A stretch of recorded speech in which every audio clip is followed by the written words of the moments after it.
I am Zuri, 29 years old, and a self-made chief executive officer of a major acquisitions firm. But to my family, I was absolutely nothing. At my father's lavish retirement party, he thought it would be hilarious to introduce me to his wealthy friends by saying I had no degree, no future, and just free rode off the family. Everyone in the room laughed at my expense. I did not flinch. I just smiled, lifted my glass, and said cheers because this is the last time any of you will see me. The room went completely silent. What they did not know was that I already held the deed to their entire fake empire.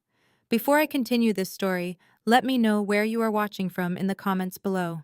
Hit like and subscribe if you have ever had to stand up to toxic family members who underestimated your worth. Growing up in the affluent circles of Black Atlanta meant that appearances were quite literally everything. We lived in a sprawling mansion in the prestigious Cascade neighborhood. My mother, Yvonne, lived and breathed for her social standing. She was a prominent member of her sorority, a former chapter president for Jack and Jill, and the reigning queen of the local church committee. Her entire existence revolved around projecting an image of flawless excellence to the outside world. My father, Elijah, was a commercial real estate mogul who owned a historic chain of community supermarkets. He demanded greatness from his children, but only the specific kind of greatness he could brag about at his exclusive country club. My older sister, Iman, fit their mold perfectly.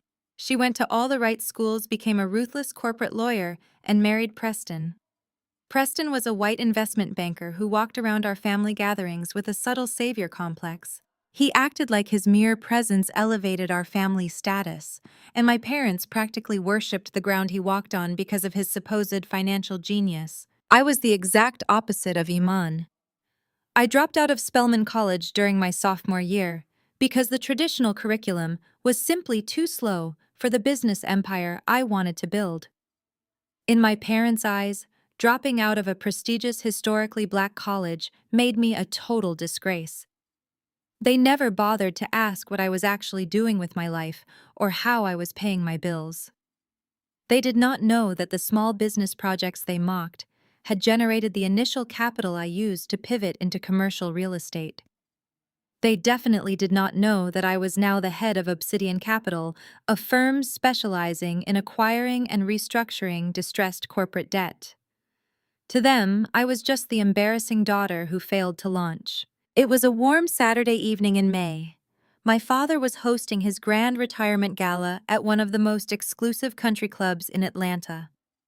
The ballroom was dripping in crystal chandeliers and towering arrangements of white orchids. Hundreds of influential guests, local politicians, and business partners were mingling, sipping expensive champagne and eating gourmet appetizers. I sat quietly at a table near the back of the room. I was wearing a tailored black suit that cost more than my mother's entire custom outfit, though she automatically assumed I bought it off a clearance rack because I was supposedly broke. I watched as my father confidently took the stage. He tapped the microphone, his booming voice instantly demanding absolute attention from the crowded room. He thanked his business partners for decades of loyalty, praised my mother for her unwavering elegance, and spent a solid 5 minutes bragging about Iman and Preston. He called Preston the brilliant financial mind who was securing the family legacy for generations to come. The crowd applauded politely. Then my father's eyes scanned the room and landed directly on me. His proud smile morphed into a condescending smirk. He pointed right at my table, ensuring everyone followed his gaze. "And there is my youngest daughter, Zuri," he said, his voice echoing loudly through the speakers. He paused for dramatic effect, letting the silence stretch. No degree, no future, just free rides off the family. But I guess every successful family needs to have at least one disappointment to keep things balanced and remind us to stay humble. The entire ballroom erupted into laughter. Hundreds of eyes turned to stare at me with a sickening mixture of pity and amusement. I saw Iman lean into Preston, whispering something in his ear that made him chuckle and swirl the whiskey in his glass. Preston looked at me with this insufferable expression of superior pity, shaking his head slightly, as if my existence was a tragic joke. For 29 years, I had swallowed their insults to keep the peace. I had played the role of the quiet scapegoat so they could comfortably maintain their illusion of superiority. But I was no longer a defenseless girl seeking their validation. I stood up. The heavy fabric of my suit shifted perfectly as I grabbed my champagne glass. I did not run out of the room crying. I did not shrink down in my seat to hide. I walked with slow, deliberate steps straight toward the brightly lit stage. The laughter in the room began to die down quickly, replaced by a tense, uncomfortable silence. My father's smug smile faltered as I confidently climbed the short steps to the stage. Before he could process what was happening or signal for security, I took the microphone directly from his hand. The feedback whined sharply for a second, making several wealthy guests wince and cover their ears. I looked out at the sea of judgmental faces, then turned to look directly at my father, my mother, and my sister. I raised my glass high in the air. A toast, I said, my voice ringing clearly and steadily across the massive ballroom. To Elijah, a man who values a piece of paper and public perception over his own flesh and blood. You wanted a performance for your friends tonight, so here it is. Drink up and enjoy the catering. Cheers. Because this is the exact moment, the very last time any of you will ever see my face in this family again. I handed the microphone back to my completely stunned father, took a sip of my champagne, and turned to walk away. The silence in the room was absolute. Nobody moved a muscle. Nobody breathed.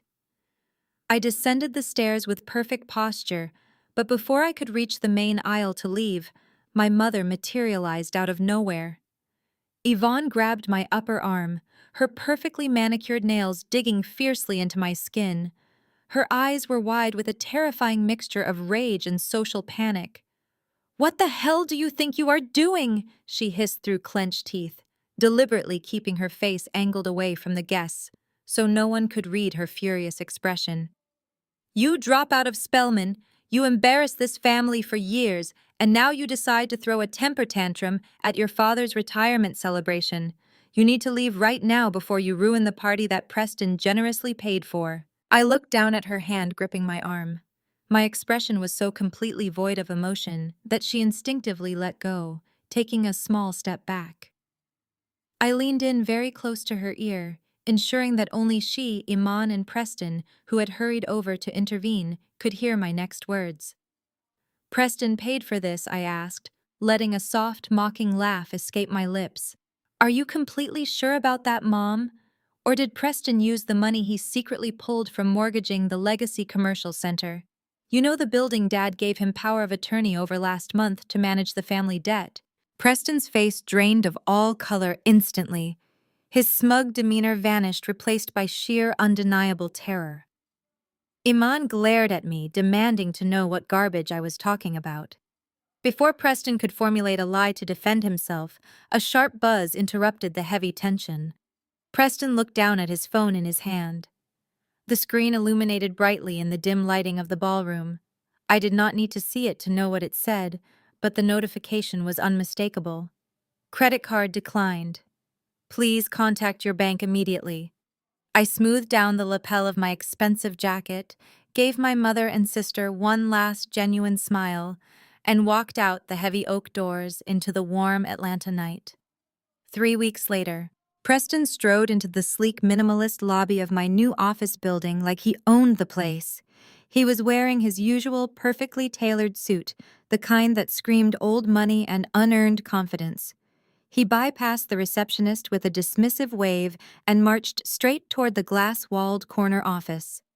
He assumed I was just a low-level employee, probably renting a desk in some shared workspace. He pushed the heavy glass door open without knocking and tossed a crisp white envelope onto my desk. It landed with a soft, arrogant thud next to my coffee mug. "Take it and keep your mouth shut."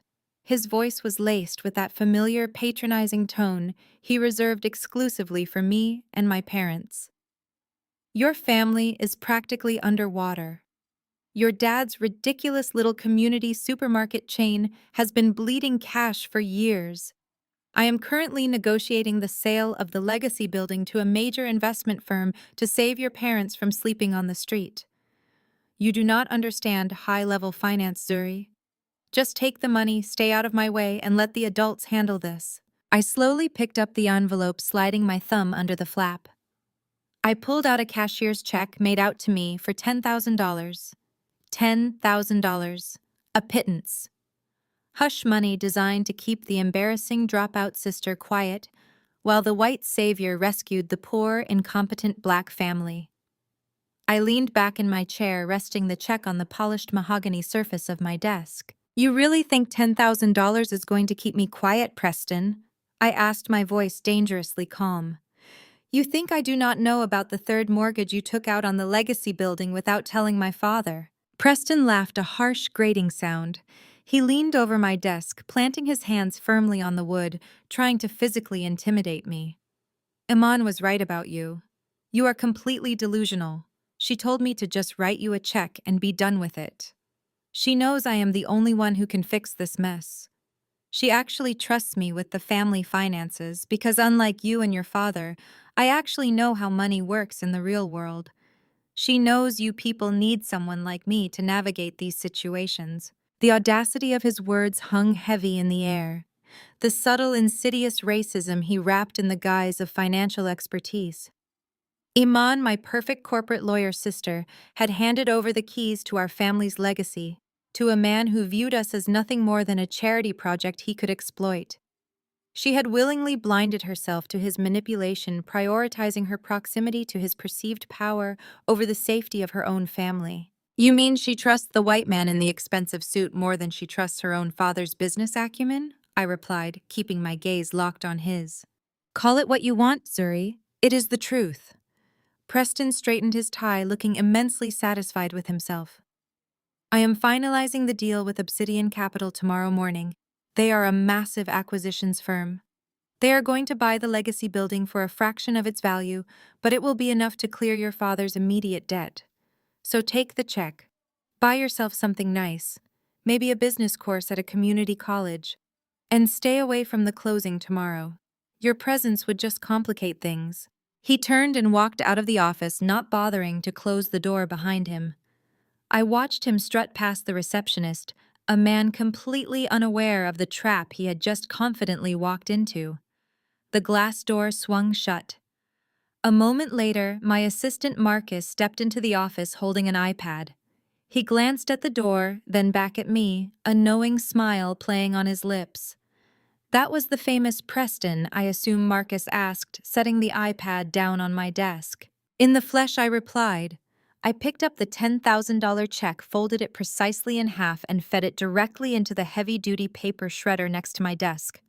The machine whined briefly, turning Preston's hush money into worthless confetti. I picked up the iPad. The screen displayed an internal company email, flagged with high importance. The subject line read, Obsidian Capital. Final approval for debt acquisition of Elijah Marcus Holdings. I reviewed the attached documents, verifying the staggering amount of hidden debt Preston had accumulated against my father's property. The numbers confirmed what my team had suspected for weeks. Preston was not saving the family. He was systematically draining their assets to cover his own disastrous investments. I tapped the screen, authorizing the final transfer of funds. The acquisition was complete.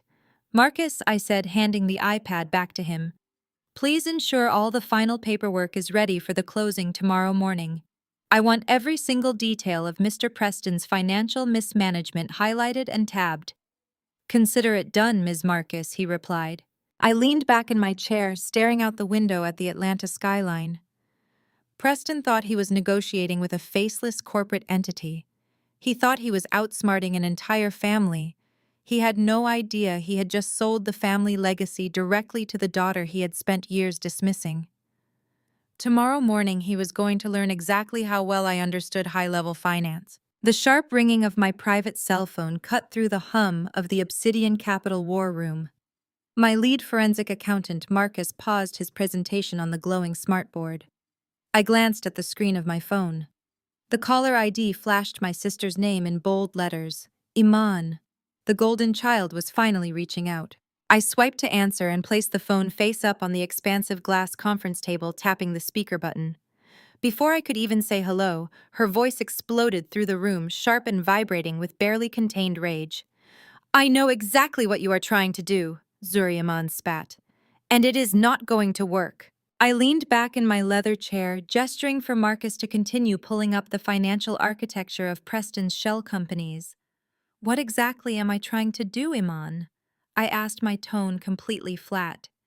Do not play dumb with me. Preston came home last night completely stressed out because you went to his office demanding money.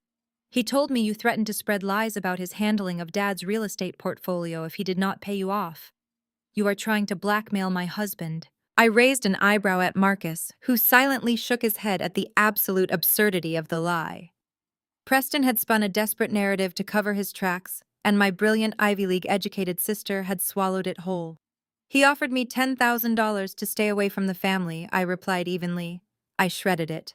Iman let out a harsh, mocking laugh. You are such a liar. You probably begged him for cash because your little business ventures finally went bankrupt. Preston is saving this family. He is using his connections to negotiate a massive buyout that will keep Mom and Dad from losing everything. But you cannot stand that, can you? You are just jealous because I have a perfect marriage, a flawless career, and actual respect in high society, while you are nothing but an embarrassing dropout. On the smartboard, a complex web of transactions illuminated the room. Marcus highlighted a series of limited liability companies, all registered in Delaware, all funneling back to a single parent corporation managed by Preston. I watched the digital trail of my family's stolen wealth, while my sister continued her tirade. If you ever approach my husband again, Zuri, I will personally ruin you. Iman's voice dropped to a venomous hiss. I am a senior corporate partner at one of the top law firms in Atlanta. I will tie you up in defamation lawsuits for the next 10 years. I will bleed you dry in court until you do not have a single dime to your name. You will never work in this city again. I leaned forward, resting my elbows on the glass table. The utter lack of fear in my body made my voice drop to a deadly calm. You are a senior corporate partner, Iman. That is fantastic. Let us talk about corporate law then. I gestured to one of my analysts, a sharp woman named Elena. She immediately tapped her keyboard, bringing a scanned document onto the main screen. It was a notarized commercial loan agreement. Since you are such a legal powerhouse, I said, staring at her signature on the digital document. Maybe you can explain why a senior partner would blindly sign a personal guarantee on a high-risk subprime commercial mortgage. The line went dead silent for a fraction of a second before Iman scoffed. I have no idea what you are talking about. I am talking about the second mortgage Preston took out on the Legacy building 6 months ago, I said, reading the details straight from the screen.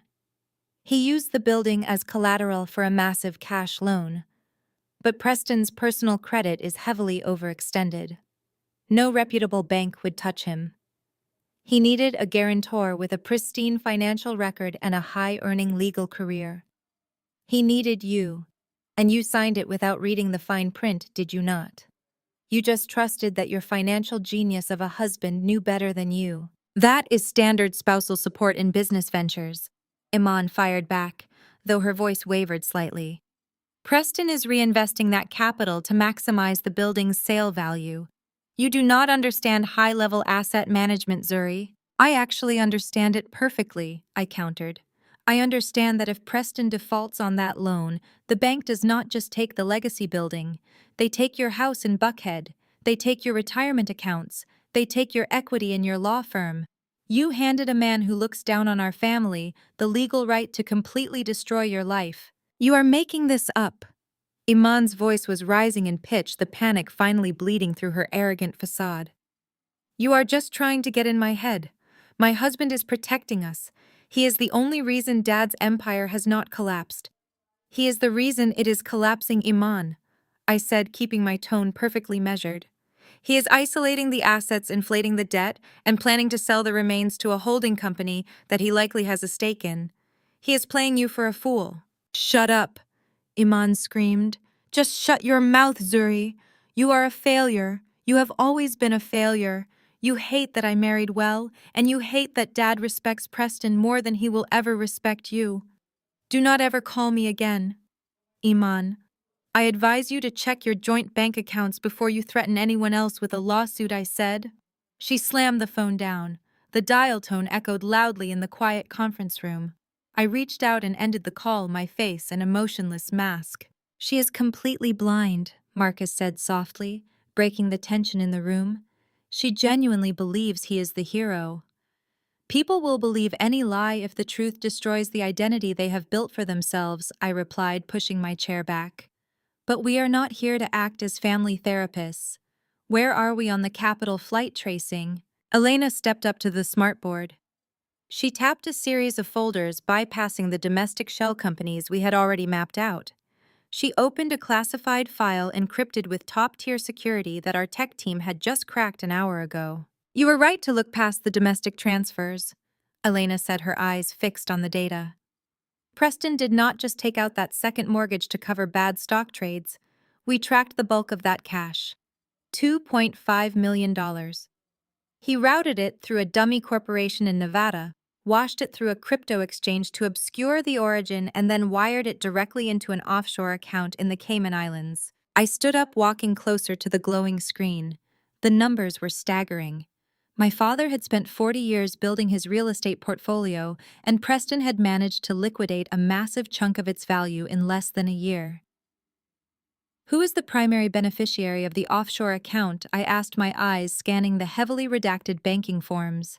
Marcus typed a command into his tablet.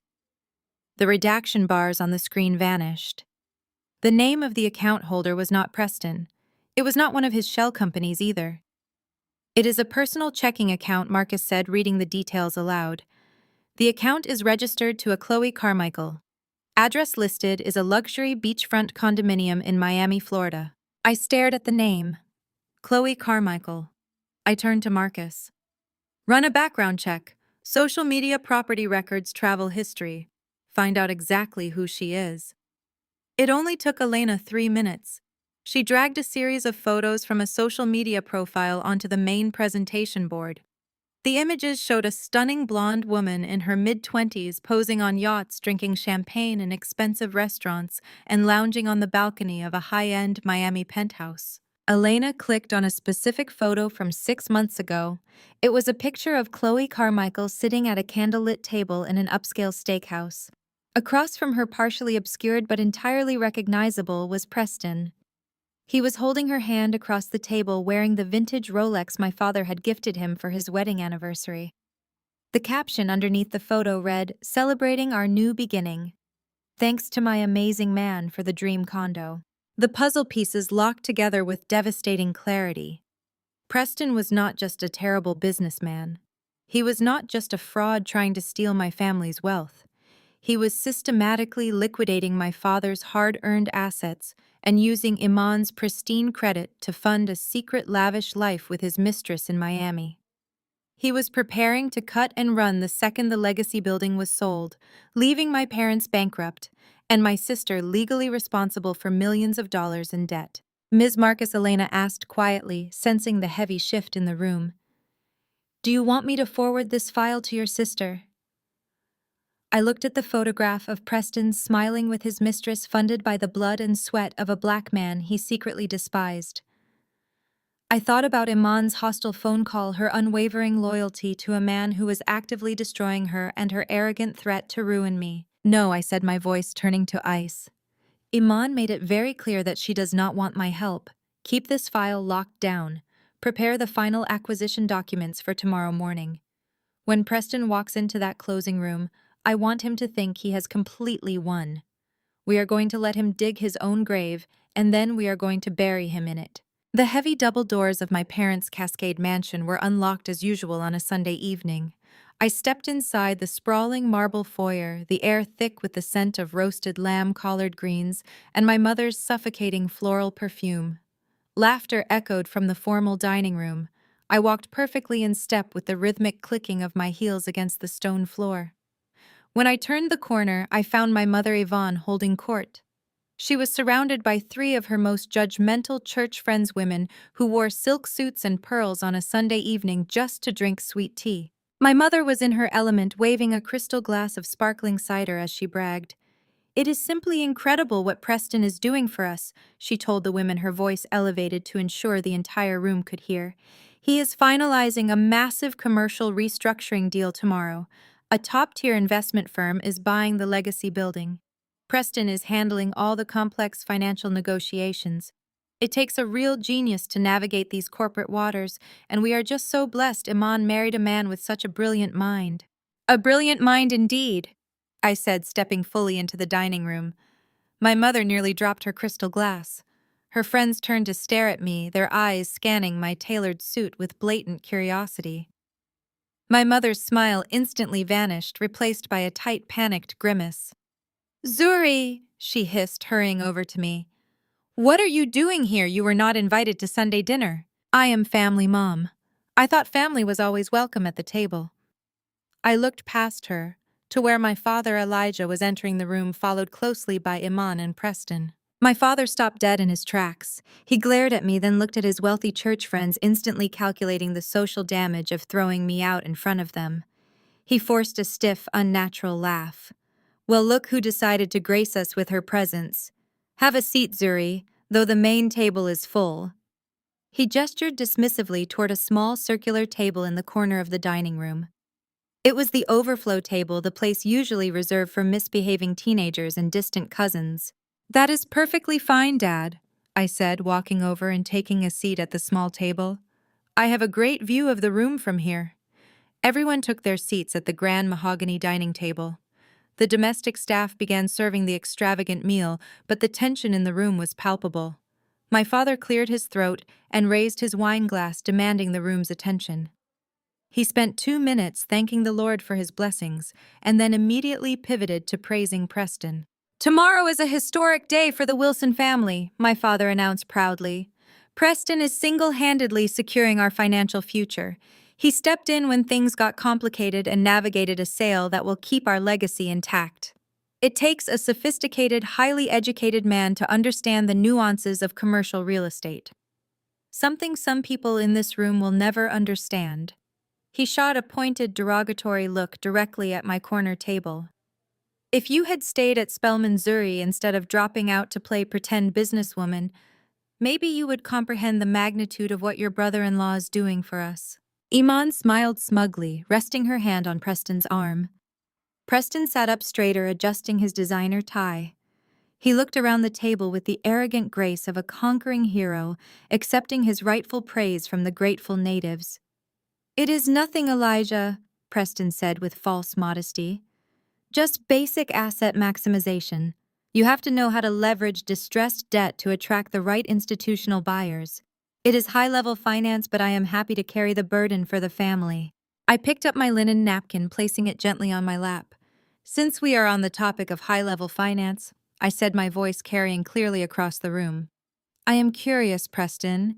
What is the capitalization rate you projected for the legacy building sale?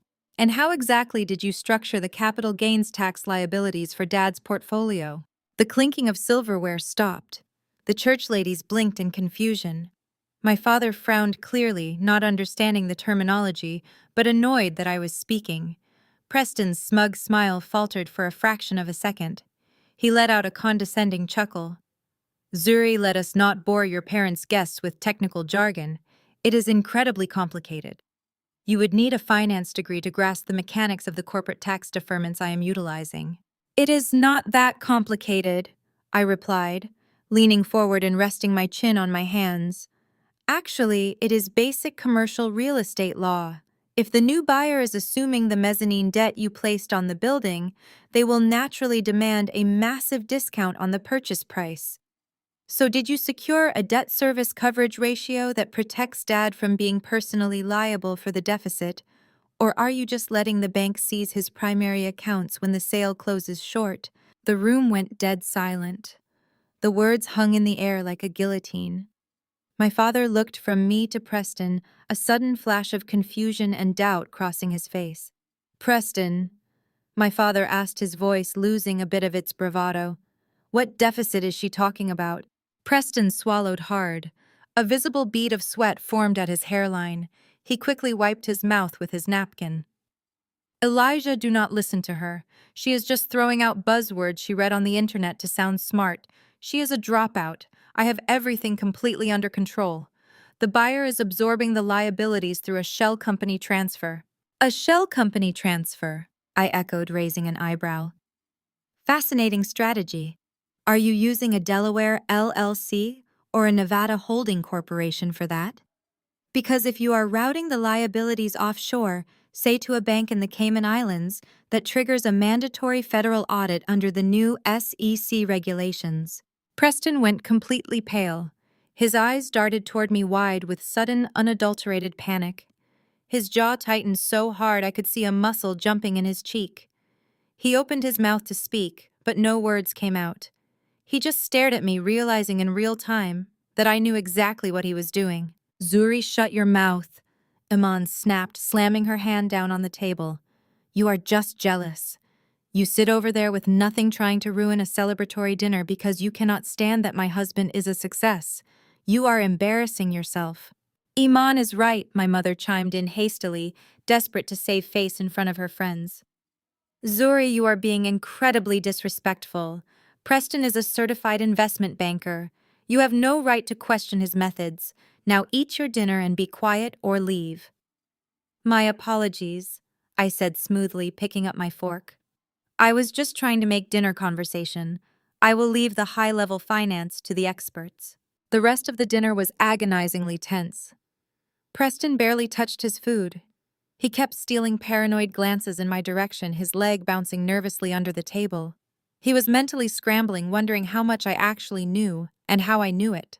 As the domestic staff began clearing the main course to serve dessert, I noticed Preston's expensive Italian leather briefcase resting on the floor right beside his chair. He never went anywhere without it. My investigative team had determined that Preston was old school. He kept his most sensitive digital passwords and physical offshore account tokens written down in a black ledger he carried with him. He did not trust cloud storage for his illicit activities. I stood up from my small table, holding a full-brimmed glass of dark red Merlot. I began walking toward the main exit, a path that took me directly behind Preston's chair. I think I will skip dessert, I announced casually to the room. As I passed Preston, I deliberately hooked the toe of my Christian Louboutin heel around the thick leg of his heavy dining chair. I pitched forward, letting out a sharp gasp. I threw my hand out to catch my balance, and the entire glass of Merlot poured directly down toward the floor. The dark red wine splashed violently over the top of Preston's open briefcase, soaking into the pristine leather and splashing the files inside. "Watch out!" Preston screamed, leaping out of his chair so fast it tipped over backward. "Are you out of your mind, you clumsy, stupid girl?" "Oh my goodness, I am so sorry," I gasped, dropping immediately to my knees on the rug. My heel caught the chair. "Let me help you clean this." "Get away from it!" Preston yelled, dropping to his knees beside me. He frantically began pulling soaked manila folders out of the briefcase, his hands shaking violently. "I said I am sorry," I repeated, grabbing a handful of thick linen napkins from the nearest table and aggressively dabbing at the inside of the briefcase. In his panic to save a soaked legal document, Preston carelessly flipped the leather flap of the briefcase all the way back. There, securely tucked into a hidden clear plastic sleeve on the inside lining, was a small black notebook. Sticking halfway out of the notebook's pages was a white index card. Written on the card in Preston's unmistakable handwriting was an IP address, a routing number, and a complex alphanumeric passcode. "Do not touch my things," Preston shouted, shoving my hand away. "I am just trying to dry the leather," I said, leaning in closer. As I did, I smoothly slid my phone from my suit jacket pocket. Holding it flat against my palm under the cover of the oversized linen napkin, I aimed the camera lens directly at the exposed index card. I tapped the side button twice. The phone captured 3 flawless high-resolution images in complete silence. I slipped the phone back into my pocket in a single fluid motion before Preston even realized my hand had moved. I stood up, brushing off my knees, and looked down at Preston, who was still frantically wiping wine off his precious documents like a madman. "You did this on purpose," Iman screeched, standing up and throwing her napkin on her plate. "You are psychotic, Zuri. Get out of this house." "It was an accident, Iman. Just a clumsy mistake from an uneducated dropout," I said, my voice dripping with sweet, lethal sarcasm. I looked at my mother, who was clutching her chest in sheer horror, and my father, who looked ready to explode. I gave them a polite nod. "Thank you for the lovely dinner. I will let you all get back to celebrating the family savior. Preston, I strongly suggest you get that briefcase to a dry cleaner immediately. Red wine stains are notoriously difficult to wash out." I turned and walked out of the dining room, my heels clicking rhythmically against the marble floor. I did not look back as I exited through the heavy oak doors into the cool night air. As soon as I slid into the driver's seat of my car, I pulled out my phone and opened the photo gallery. The routing number and the passcode to Preston's offshore Miami account stared back at me in perfect, crystal-clear focus. I smiled, starting the engine. "See you tomorrow morning, Preston." The engine of my car had barely purred to life when a heavy fist slammed violently against the driver's side window. I flinched instinctively, hitting the brakes. The harsh glare of the security lights above my parents' driveway illuminated Preston's face. His usually immaculate hair was disheveled, and the strong scent of spilled Merlot radiated off his ruined suit jacket. He yanked the handle of my car door before I had the chance to hit the lock, pulling it wide open with enough force to rattle the hinges. "Get out of the car, Zuri," he demanded. His voice was no longer the smooth, cultured baritone he used to charm the church ladies inside. It was a vicious, guttural hiss. I slowly took my foot off the brake, shifted the gear into park, and stepped out onto the paved driveway. I stood at my full height, making sure to look down my nose at him. "You are trespassing on my personal property, Preston. I highly suggest you step back before I call the neighborhood security to physically remove you." He let out a sharp, derisive bark of a laugh. He did not step back. Instead, he closed the distance between us, trying to use his physical size to intimidate me. "You think you are so clever, do you not? You think you can walk into your parents' house, throw around a few real estate terms you memorized from a textbook, and suddenly you are a player in my league." I leaned against the frame of my open car door, crossing my arms over my chest. "Your league. Preston, you are drowning in secret debt and sweating through a cheap suit.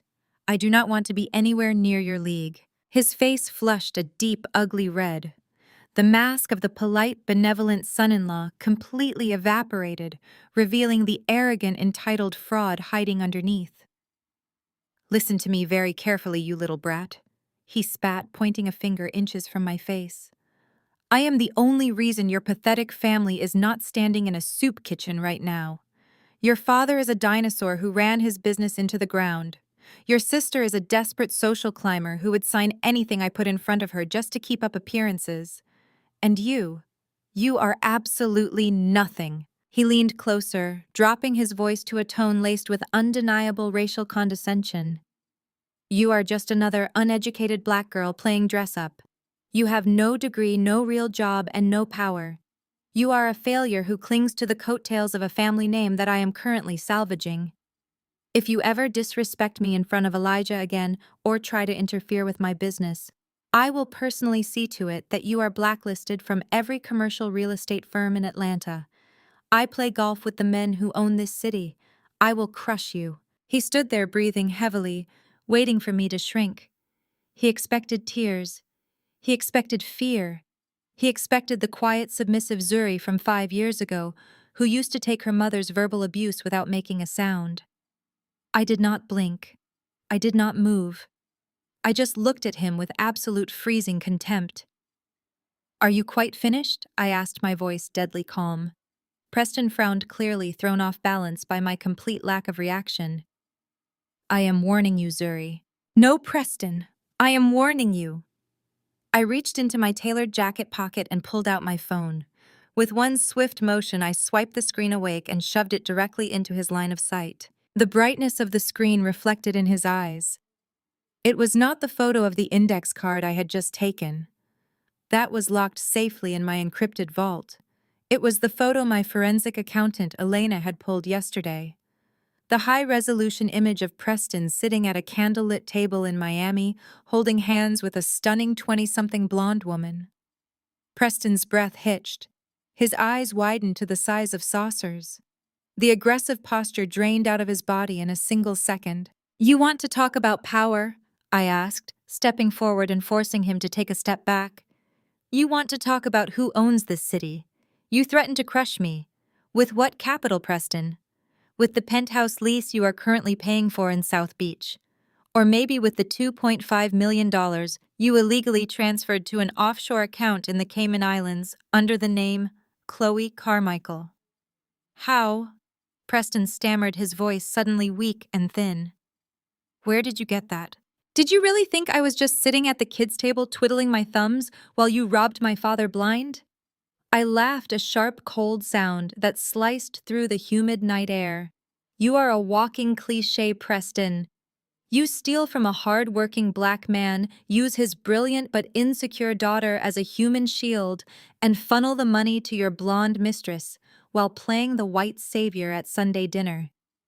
It is actually insulting how unoriginal you are. You listen to me." Preston choked out, panic completely overtaking him. He lunged forward, reaching wildly for my phone. "Give me that." I smoothly sidestepped him, twisting my wrist out of his reach. He stumbled, his expensive leather shoes slipping awkwardly on the driveway. He caught his balance against the hood of my car chest, heaving, looking at me like I was a ghost. "Do not ever try to touch me again," I warned, my tone dropping to a dangerous register. "And do not bother trying to beg.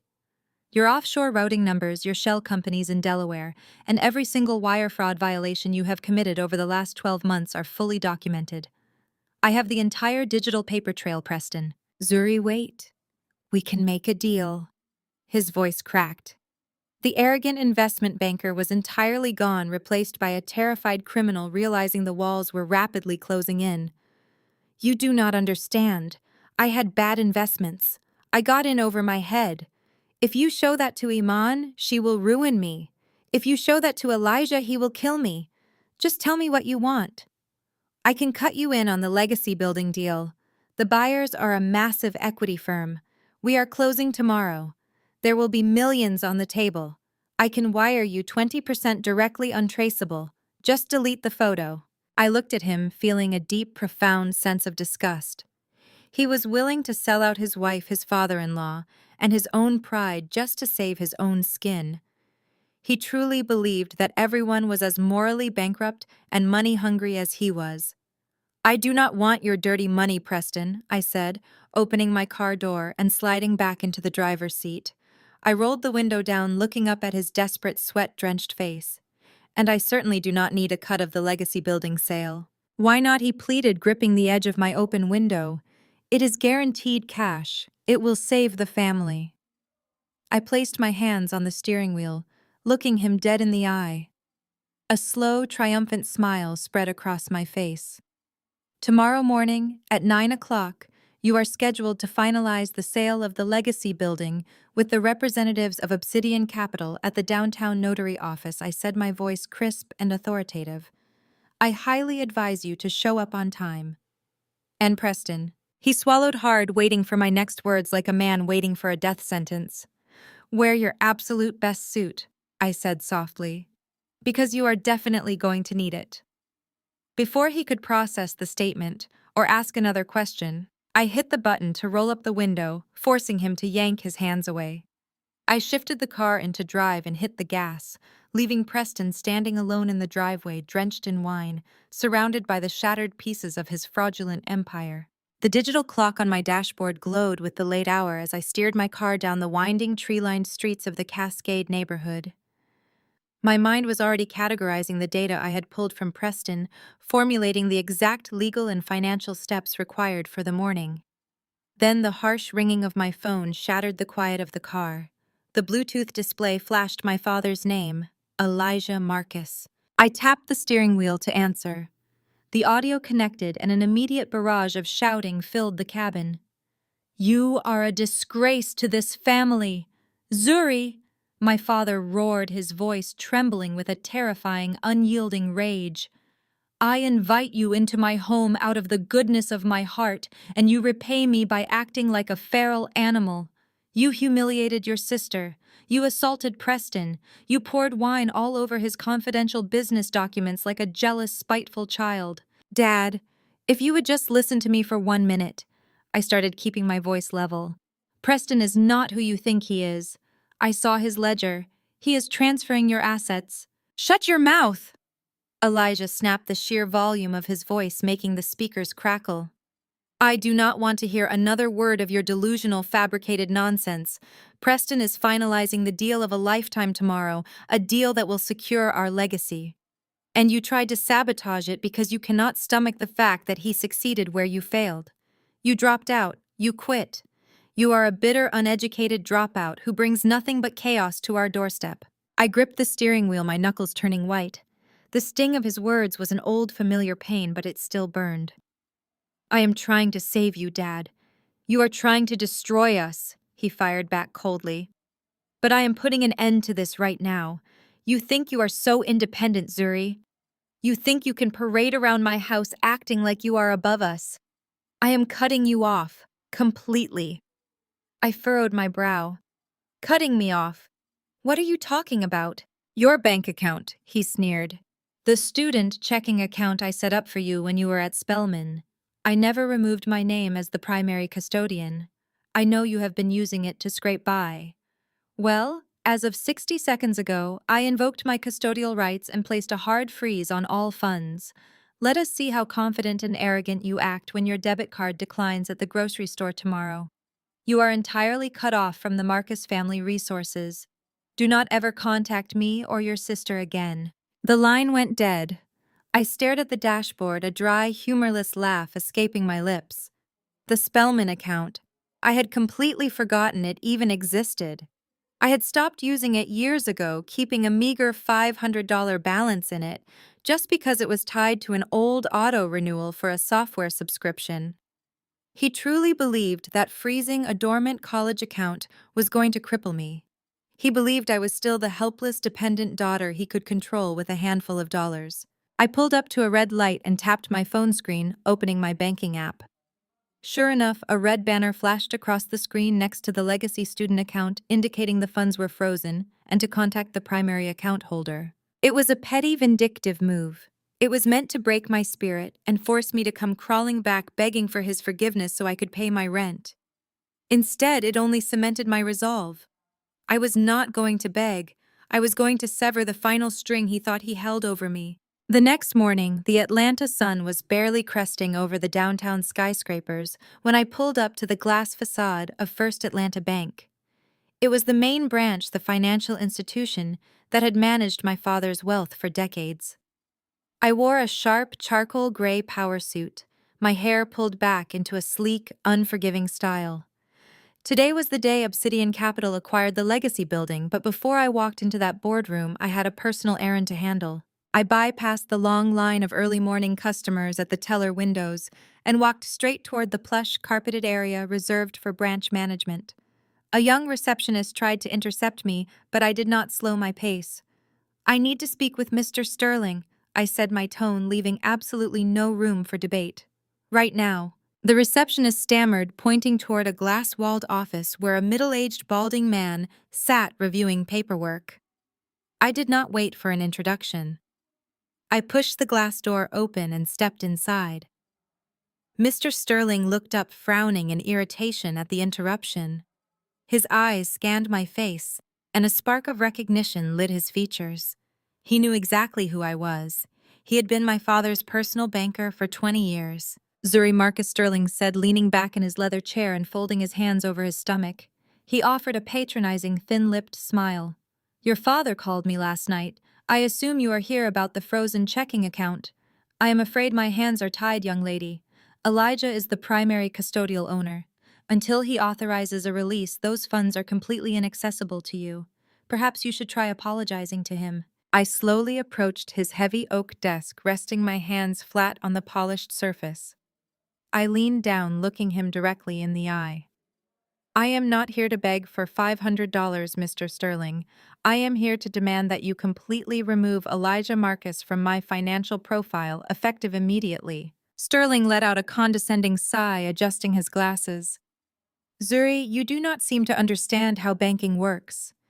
You cannot simply demand a custodial removal without the primary account holder's consent. Your father is one of our most valued legacy clients. I am not going to violate bank policy and risk his displeasure just because you are having a family spat. Now please leave my office before I call security. I did not move. Instead, I reached into the sleek leather portfolio under my arm and pulled out a single heavily embossed document. I dropped it squarely onto his desk, right over his morning crossword puzzle. Actually, Mr. Sterling, I said, my voice dropping to a dangerously calm whisper. I think it is you who does not understand how banking works. Sterling rolled his eyes and picked up the document. As his eyes scanned the letterhead, the patronizing smile melted right off his face. His posture went completely rigid. The document was a certified proof of funds and a corporate routing authorization from Obsidian Capital, bearing my signature as the sole chief executive officer. I am finalizing a commercial acquisition this morning, I said, watching the color rapidly drain from his cheeks. In exactly 2 hours, Obsidian Capital will be executing a wire transfer of $20 million in liquid capital. I had instructed my financial team to route those funds through your institutional tier, given my family's long-standing history with this bank. Sterling swallowed audibly. The paper in his hand was visibly trembling. However, I continued tapping a manicured fingernail against the oak desk. If Elijah Marcus's name is not permanently erased from every single account attached to my social security number, in the next 60 seconds I will call my CFO right now. I will pull that $20 million deposit route to your largest competitor across the street and personally ensure that First Atlanta Bank never sees a single dime of Obsidian Capital's money for as long as I live. The silence in the office was deafening. Sterling looked from the document to me, his eyes wide with absolute shock. He was looking at the woman he thought was a broke, helpless college dropout, and realizing he was sitting across from a corporate titan holding the financial equivalent of a loaded gun. 60 seconds, Mr. Sterling, I murmured, glancing at my watch. 55. Sterling practically lunged forward, his fingers flying frantically across his computer keyboard. The sound of his frantic typing filled the quiet room. He bypassed 3 different security protocols, his forehead glistening with a sudden layer of cold sweat. "It is done!" he gasped out, hitting the final key with a loud clack. He spun the monitor around so I could see the screen. "Elijah Marcus has been completely severed from your profile. You are the sole independent owner of the account. The freeze has been lifted." I reviewed the screen, verifying the removal. "Excellent," I said, retrieving my corporate document and sliding it back into my portfolio. "See? I knew we could come to an understanding." I turned on my heel and began walking toward the office door, ready to head to the closing meeting that would determine my family's fate. "Ms. Zuri, wait." Sterling's voice stopped me. It was not the arrogant, dismissive tone from 3 minutes ago. It was hushed, nervous, almost fearful. I paused, looking back over my shoulder. Sterling had stood up from his desk. He walked quickly over to the glass door, checking to make sure the receptionist outside could not hear him. He pulled the door nearly shut and turned back to me, his face pale and grim. "I am violating several confidentiality protocols by telling you this," Sterling whispered, his eyes darting nervously. "But given the capital you represent and the respect I used to have for your father, I feel you need to know the reality of the situation." I narrowed my eyes, sensing the heavy shift in the atmosphere. "What situation?" Sterling let out a ragged breath. "Your father thinks freezing a $500 account was a show of power. The truth is, it is the only account attached to his name that isn't currently deep in the red. Elijah's personal credit cards have been declining across the city for the past 3 weeks. His primary checking accounts are completely drained." My heart hammered against my ribs. I knew Preston was stealing, but the timeline was moving faster than my forensic team had projected. "How bad is it?" I asked, my voice barely above a whisper. Sterling looked down at his shoes, unable to meet my gaze. Preston has leveraged everything. The debt is astronomical. The commercial loan on the legacy building is just the beginning. I do not know how they have kept it hidden from you, but the bank's grace period ended yesterday. He looked up at me, his eyes filled with a grim, devastating finality. Ms. Zuri, the Cascade Mansion. We are initiating foreclosure proceedings this Friday. The heavy glass doors of First Atlanta Bank swung shut behind me, sealing Sterling and his panicked revelations inside. I walked to my car with measured, deliberate steps, the morning sun now fully illuminating the Atlanta skyline. Foreclosure. This Friday. Preston had not just skimmed off the top. He had hollowed out my parents' entire financial foundation, leaving nothing but a fragile, rotting shell. He had leveraged their home, their sanctuary, to fund his illicit Miami fantasy. I slid into the driver's seat and gripped the leather steering wheel. I had the power to stop it. I had the $20 million in liquid capital sitting in my newly secured account. I could easily pay off my father's debts, clear the mortgages, and save the Cascade Mansion with a single phone call to my chief financial officer. But saving them now while they still believed Preston was their savior would learn them nothing. It would only validate their lifelong belief that I was a tool to be used and discarded. No, they had to see the savior fall. But there was one person who deserved to see the blade dropping before it actually hit. I pulled my car out of the financial district and drove straight toward Buckhead. Iman spent every Wednesday morning at the Lotus Spa, an outrageously exclusive wellness center that catered to the city's elite. It was a place where wealthy women hid from their miserable realities under layers of mud masks and hot stones. I handed my keys to the valet and walked into the opulent, dimly lit reception area. The air was thick with the scent of eucalyptus and lavender, accompanied by the soft, irritating plucking of a harp playing over the hidden speakers. The receptionist, a young woman in a pristine white uniform, gave me a tight, practiced smile. "May I help you, madam?" she asked. "I am looking for Iman Marcus," I said, bypassing the pleasantries. "I am afraid Mrs. Marcus is in a private session right now, if you would like to wait in the lounge." "I am her sister." I interrupted, my tone leaving zero room for debate. "Which room is she in?" The receptionist hesitated, intimidated by my sharp suit and unrelenting eye contact. "Suite 4, down the hall to your right. But you really cannot go in there." I was already moving. I pushed open the heavy mahogany door to Suite 4. The room was illuminated only by flickering aromatherapy candles. Iman was lying face up on a heated massage table, a plush white towel draped over her body, cucumber slices resting over her eyes. A masseuse was gently working lavender oil into her shoulders. "Leave us," I said to the masseuse. Iman gasped, swatting the cucumbers off her face and sitting up, clutching the towel to her chest. "Excuse me, what is the meaning of this?" I pulled a crisp $100 bill from my pocket and handed it to the startled masseuse. "Take a long coffee break." The woman took the money and scrambled out of the room, shutting the door quietly behind her. Iman swung her legs off the table, her face contorting into a mask of pure, unadulterated fury. She glared at my tailored suit, her eyes narrowing as she took in my composed demeanor. "Are you completely out of your mind, Zuri?" Iman hissed, reaching for a silk robe hanging nearby. "You followed me to my private spa. You are stalking me now. I told you last night if you ever come near me or my husband again, I will have you arrested. You are a deranged, jealous lunatic." I did not raise my voice. I did not match her frantic energy. I simply unzipped the sleek leather portfolio I had carried in with me. I reached inside and pulled out a stack of high-resolution photographs and heavily redacted banking printouts.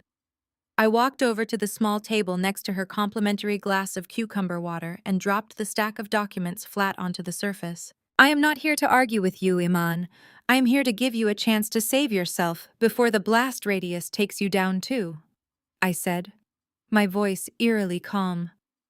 "Look at the papers." Iman crossed her arms tightly over her silk robe, refusing to look down. "I am not looking at your fabricated garbage. Preston warned me you would try something like this. He told me you were trying to extort him." Look at the photos, Iman. She turned her head away stubbornly. You are sick, Zuri. You have always been sick. You hate that Mom and Dad look at me with pride while they look at you with pity. You hate that I married a brilliant, successful man who knows how to provide for me while you are scraping by, trying to sabotage my happiness. I reached forward, grabbed the top photograph, and held it directly in front of her face, forcing her to look. Her eyes involuntarily focused on the image. It was the photo of Preston at the high-end Miami steakhouse. He was smiling, looking completely relaxed, holding the hand of the stunning blonde woman in her 20s. The vintage Rolex my father had given him gleamed brightly on his wrist. Iman's breath hitched. The confident, arrogant sneer melted off her face, replaced by a sudden, terrifying stillness. She stared at the photo, her eyes darting over Preston's face, the woman's hand the intimate setting. I let the photo drop to the floor and held up the next document. It was the deed to the luxury beachfront condominium in South Beach. Her name is Chloe Carmichael, I said, delivering the facts with surgical precision. She is 24 years old. Preston signed a 2-year lease on a penthouse for her 6 months ago. The same week he convinced you to co-sign that secondary commercial loan on the Legacy building. Iman shook her head, taking a shaky step back. No, this is a lie. You edited this. I dropped the deed and held up the offshore banking ledger. I mapped the capital flight Iman. He took the $2.5 million from that specific loan, the one you personally guaranteed, washed it through a dummy corporation in Nevada, and parked it in a Cayman Islands account under Chloe's name.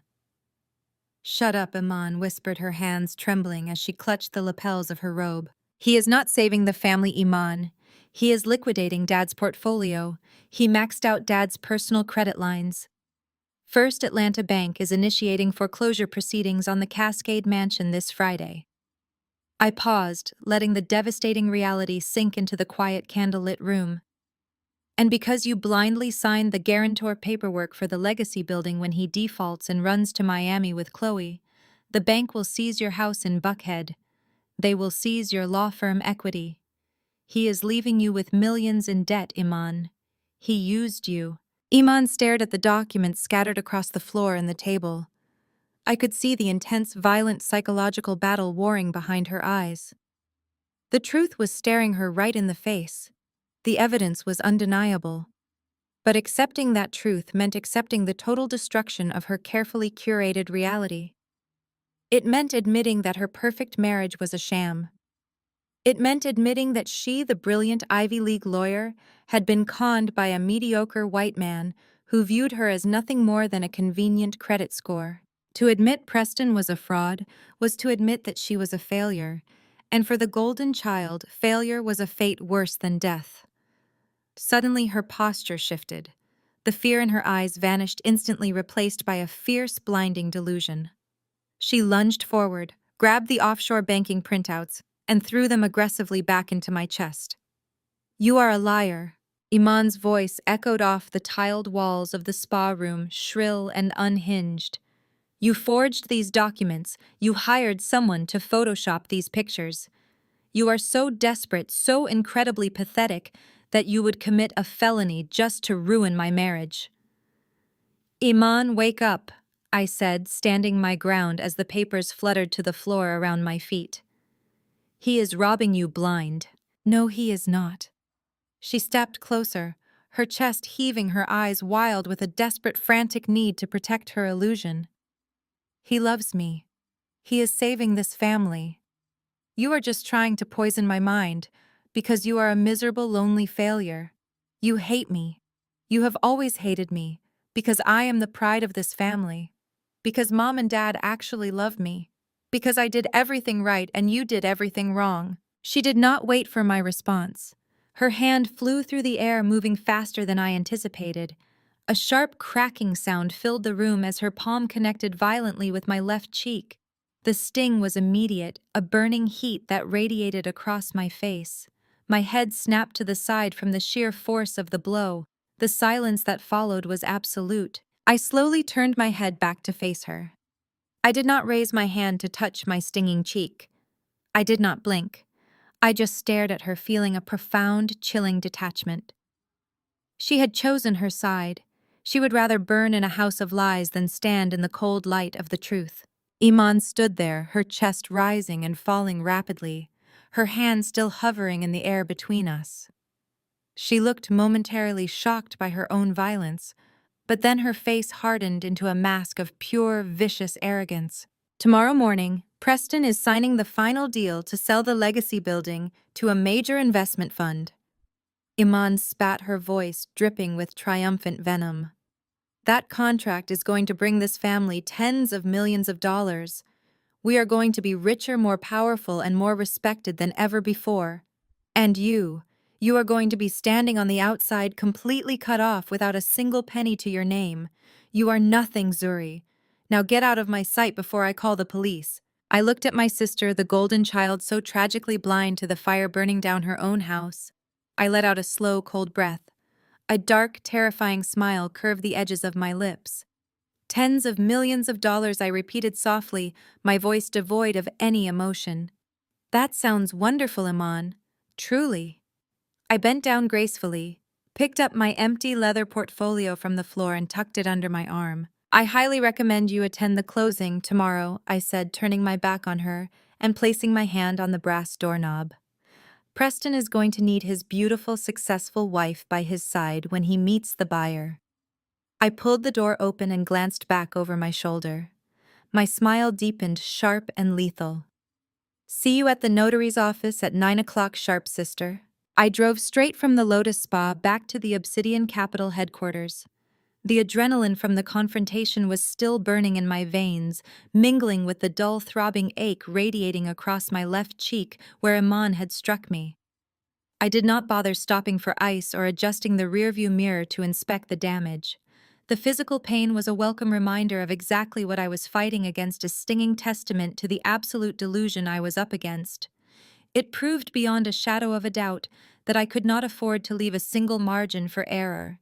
If I gave Preston even an inch of breathing room tomorrow, my family would willingly hand him the knife to cut their own throats. The executive floor of my building was mostly quiet, bathed in the cool, ambient glow of the security lighting. But my central war room was still ablaze with intense, focused activity. Marcus, Elena, and my lead corporate attorney, David, were huddled around the massive glass conference table. They were surrounded by towering stacks of legal briefs, financial disclosures, and digital projections of tomorrow morning's acquisition contracts. They looked up in unison as I pushed through the heavy double doors. David, a veteran litigator who rarely let anything slip past him, immediately noticed the angry, blossoming red mark on my face. He paused, his pen hovering over a document, but he possessed the sharp professional survival instinct not to ask. He simply cleared his throat and tapped the thick stack of papers resting in front of him. "We have the final drafts ready for your review, Zuri," David said, his tone shifting into pure business. "We have structured the commercial purchase exactly as you requested, but there are a few 11th-hour developments from Preston's legal camp that we need to address immediately." I took my seat at the head of the table, pulling the heavy binder toward me and opening it to the primary term sheet. "Walk me through the indemnification clauses, David." Preston is desperate. He knows I have his offshore routing numbers. He knows his Miami penthouse is compromised, but he still thinks he is dealing with a faceless corporate entity tomorrow. He is going to try to slip a liability waiver into the final terms to absolve himself of the fraudulent second mortgage he took out against my father's properties. David nodded, sliding a highlighted page across the smooth glass surface. He tried exactly that. His legal counsel sent over a highly irregular revised addendum just 2 hours ago. They are attempting to quietly transfer all personal guarantor liabilities back to your father's primary estate upon the execution of the sale. If signed as is, Preston walks away clean with the purchase funds wired to his LLC, and Elijah Marcus absorbs the remaining $20 million deficit. The bank would strip your parents of everything they own by Friday. A cold, dark fury settled deep in my stomach.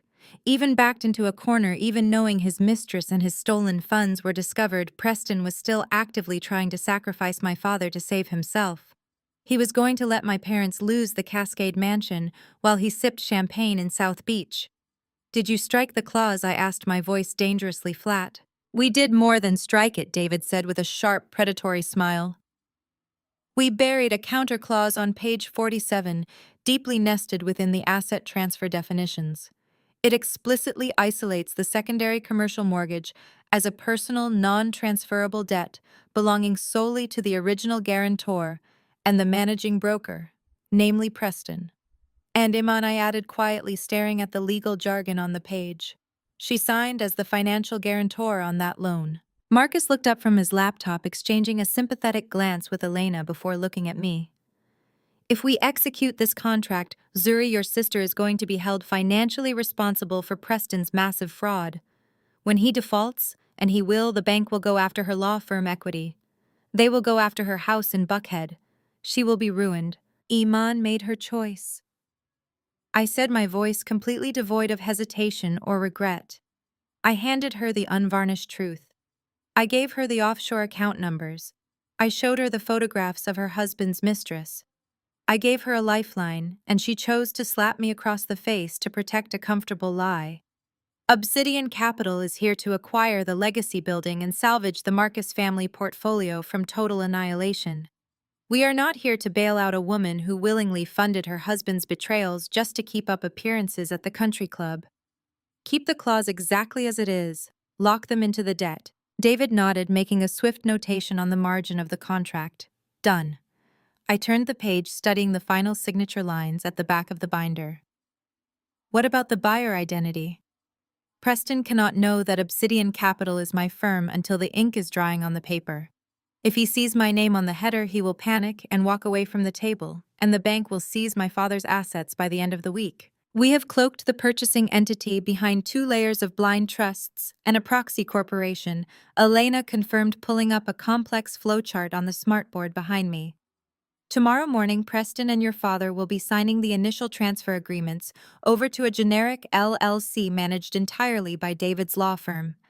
Your name does not appear anywhere on the preliminary documentation.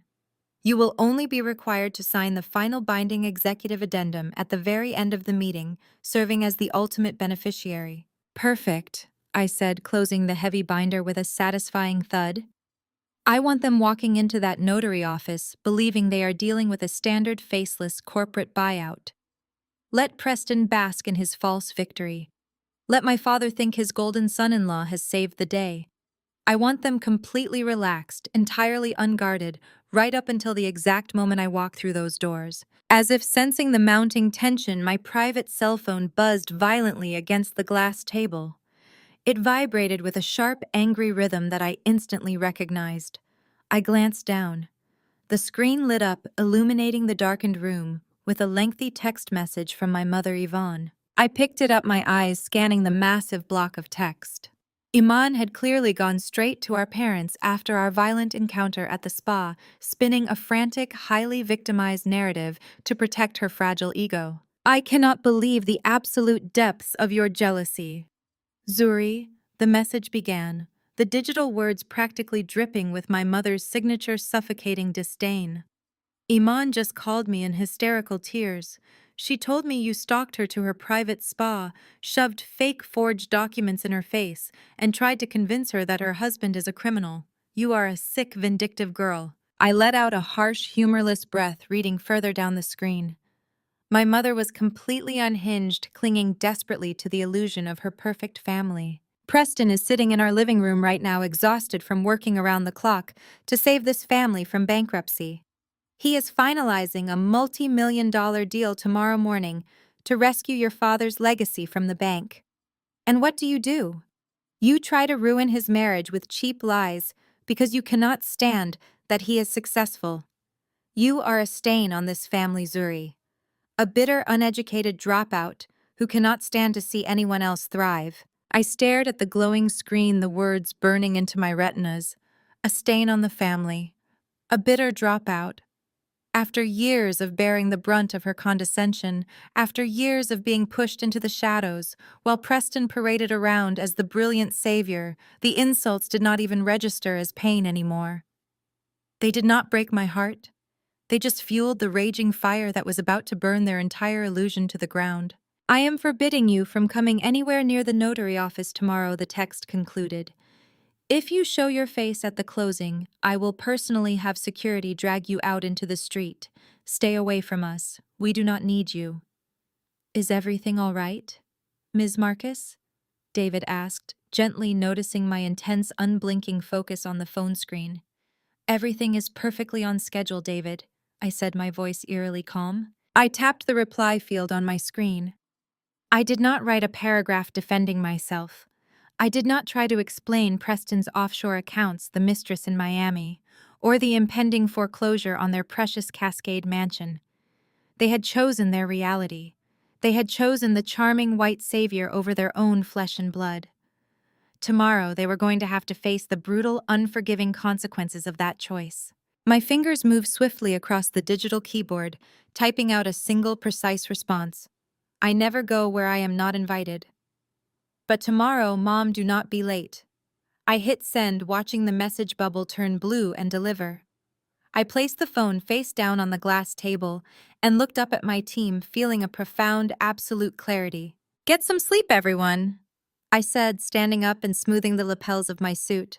Tomorrow morning we buy a building, and we teach my family a lesson in high-level finance. The downtown notary office was a masterclass in corporate intimidation. Located on the 45th floor of a sleek glass high-rise, the VIP suite offered a panoramic view of the Atlanta skyline, while the interior was heavily decorated with dark mahogany polished brass and the scent of expensive leather.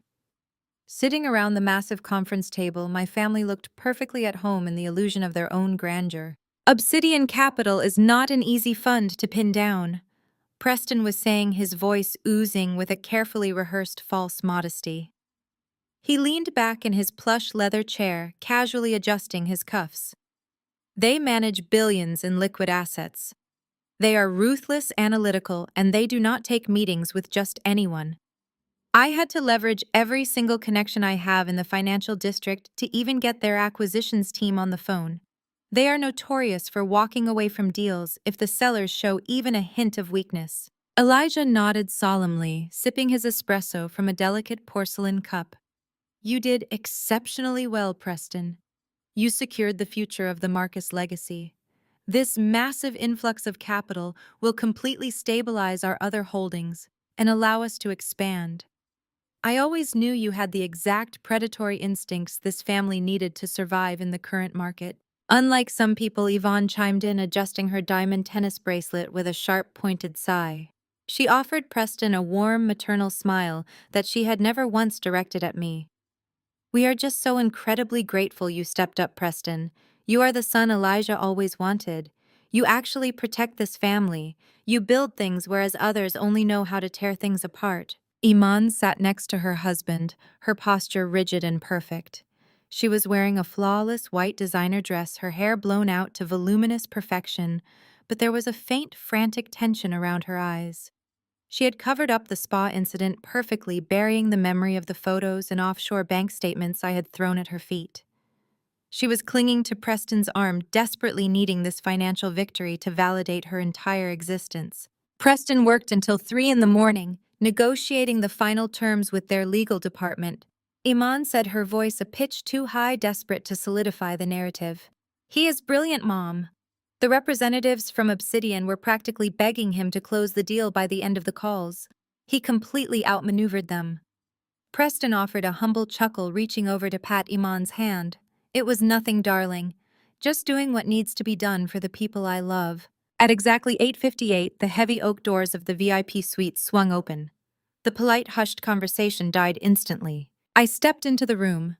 I was wearing a sharp, tailored black suit with a silk emerald blouse, my hair pulled back into a severe, flawless knot. Flanking me on either side were David, my lead corporate litigator, and Marcus, my chief financial officer. They looked like absolute sharks, carrying heavy leather briefcases and radiating an aura of untouchable, freezing authority. The color drained from Preston's face the absolute second his eyes locked onto mine. He physically recoiled, his knee knocking violently against the heavy mahogany table. His arrogant smile vanished, replaced by stark, naked terror. Elijah slammed his hand down on the table, his espresso spilling over the rim of his cup and staining the polished wood. He stood up, his face contorting with immediate explosive rage. "What the hell are you doing here? Get out, I am waiting for the representative of the investment fund. I explicitly texted you to stay away from here," Yvonne hissed, standing up next to my father, her eyes flashing with pure venom. "You are a disgrace. You are trying to embarrass us in front of the notary staff. Have you no shame, Zuri? We are conducting multi-million-dollar business here, and you have absolutely no right to step foot in this room. You are a stain on this family." I did not flinch. I did not raise my voice. I simply walked to the opposite end of the long table, pulled out the heavy leather executive chair at the head, and sat down.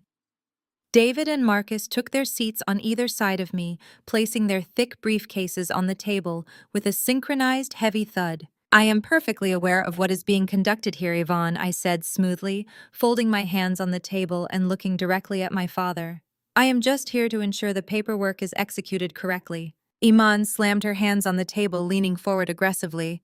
"She is trying to ruin this, Dad. I told you what she did yesterday at the spa. She is a jealous, vindictive liar. She wants to sabotage Preston's deal because she is a failure. Call security and have her thrown out into the street before Obsidian's people arrive." Preston finally found his voice, though it was thin and reeked of panic. "Zuri, this is a closed commercial transaction. You have absolutely no business being in this room. You are trespassing. I strongly suggest you leave before things get incredibly ugly." He was staring at me with wide, terrified eyes, clearly convinced I was about to drop the photos of Chloe Carmichael on the table and blow up his marriage before the ink was dry on his massive payout. He thought I was here to blackmail him for a cut of the stolen funds. He had no idea how completely out of his depth he truly was. "I am not going anywhere, Preston," I replied, holding his terrified gaze with freezing, unyielding contempt. "I told Iman I would see you at 9 o'clock sharp. I am simply keeping my promise." Elijah reached for the sleek silver phone in the center of the table, his face purple with fury.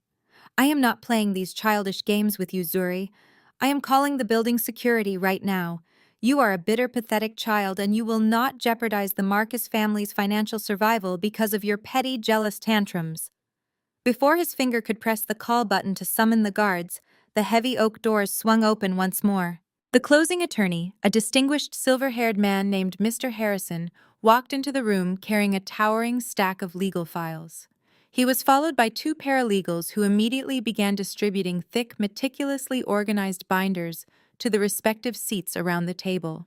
Elijah immediately withdrew his hand from the phone and buttoned his suit jacket, forcing a stiff, highly professional smile onto his face as he turned to the attorney.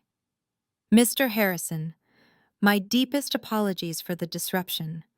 We were just about to have an unauthorized individual escorted from the premises. We are fully prepared to proceed the moment the representatives from Obsidian Capital arrive." Mr. Harrison stopped at the center of the table. He adjusted his reading glasses and looked at my father with a blank, deeply confused expression. He glanced down at the top file in his hands, then looked around the spacious room. "Everyone is here," Mr. Harrison said, his voice projecting clearly across the suddenly silent room. He turned his body toward my end of the table and gestured respectfully with an open hand. "Allow me to introduce the legal representative, president, and CEO of Obsidian Capital, the buyer of the family's entire assets." He paused, looking down at the file. "Chief Executive Officer, Ms. Zuri Marcus." The room went completely suffocatingly breathless. The only sound was the sharp metallic clatter of Preston's heavy Mont Blanc pen slipping from his numb fingers and striking the polished mahogany table. It rolled lazily across the wood, falling over the edge and hitting the carpet with a soft, pathetic thud. Yvonne's mouth fell open, her perfectly glossed lips parting as she let out a strangled gasp. She stared at me as if I had just materialized out of thin air, a ghost haunting her perfectly curated reality. Iman froze entirely. The frantic, giddy tension around her eyes morphed into absolute paralysis. The color drained from her face, leaving her looking like a wax statue wrapped in white designer silk. Her hand, which had been resting proudly on Preston's arm, slowly slipped away, as if the fabric of his suit had suddenly caught fire. Elijah blinked rapidly, his mind violently rejecting the reality unfolding in front of him. He looked from Mr. Harrison to the thick binder, and finally down the length of the table to where I sat, flanked by David and Marcus. "There is a clerical error," Elijah stammered, his booming voice reduced to a gravelly, uncertain rasp. He pointed a trembling finger in my direction. "She is not the buyer. She is— What are you, their assistant? Did they send you here to take notes? Where is the real principal of the fund?" I did not blink. I leaned forward, resting my elbows on the table, and steepled my fingers. I allowed a slow, razor-sharp smile to spread across my face. "No, Dad," I said, my voice resonating with absolute, unshakable authority. "I am Obsidian Capital. I am the principal.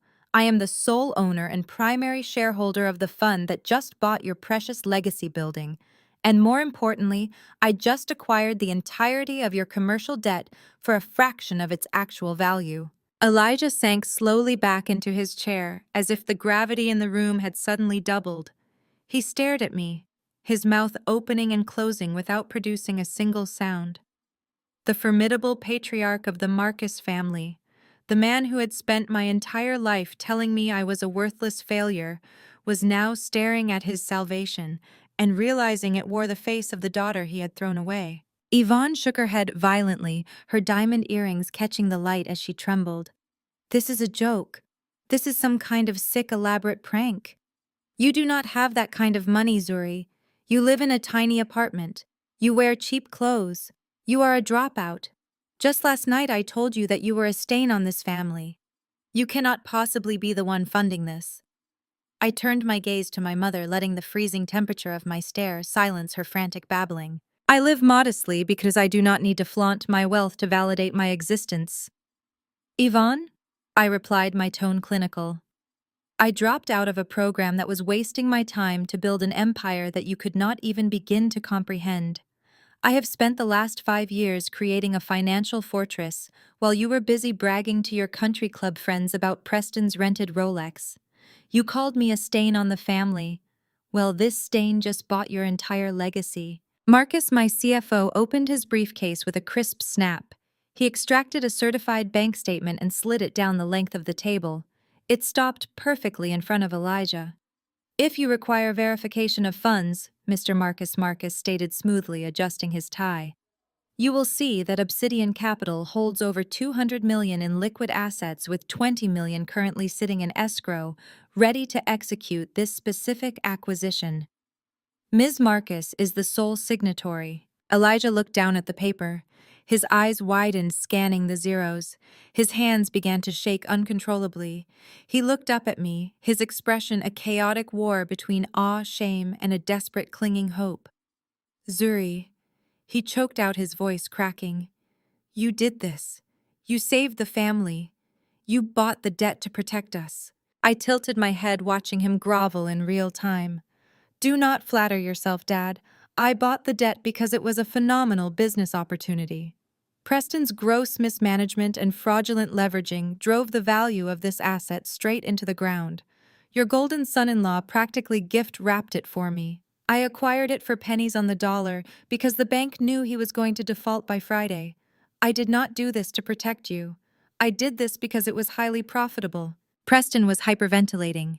Sweat poured down his forehead, soaking the collar of his custom-tailored shirt. He looked like a trapped animal, his eyes darting frantically toward the exit. He knew the game was over. He knew the offshore accounts, the Miami penthouse, and the fake loans were all sitting in the meticulous files currently resting under David's hands. But Preston was a survivor. A parasite always looks for a way to detach and flee when the host is dying. "Wait," Preston gasped, slamming his hands flat on the table and pushing himself up. "It does not matter who the buyer is. The terms are already negotiated. The contracts are drawn. We just need to sign them, and the transfer is complete." He looked wildly at Mr. Harrison. "Where is the signature page?" "I am the managing broker. I have the authorization to execute the sale right now. Let us just get this done." He reached frantically across the table, trying to grab the primary binder from Mr. Harrison's hands. He was desperate to finalize the deal, banking on the fact that if the sale went through, the money would hit his LLC and he could disappear before anyone realized the liability waiver was the only thing keeping him out of federal prison. David reached out and firmly clamped his hand down on the binder, pinning it to the table. Not so fast, Preston. Preston's eyes went wild. He lunged forward, his manicured fingers clawing at the thick stack of papers. This is fraud! He screamed, his voice pitching into a hysterical high-frequency shriek. She cannot have that money. She is lying. You are all lying. This entire deal is a setup. You cannot do this to me. Iman grabbed his arm, trying to pull him back. Preston, stop it. What are you doing? Just sign the papers and we can leave. He violently shoved her hand away, nearly knocking her out of her chair. Shut up, Iman. You stupid, naive woman, do you not see what she is doing? She is trying to trap me. Iman recoiled, her hand flying to her mouth. The illusion of her perfect, loving husband shattered into a million jagged pieces right in front of her eyes. He had just called her stupid. He had shoved her.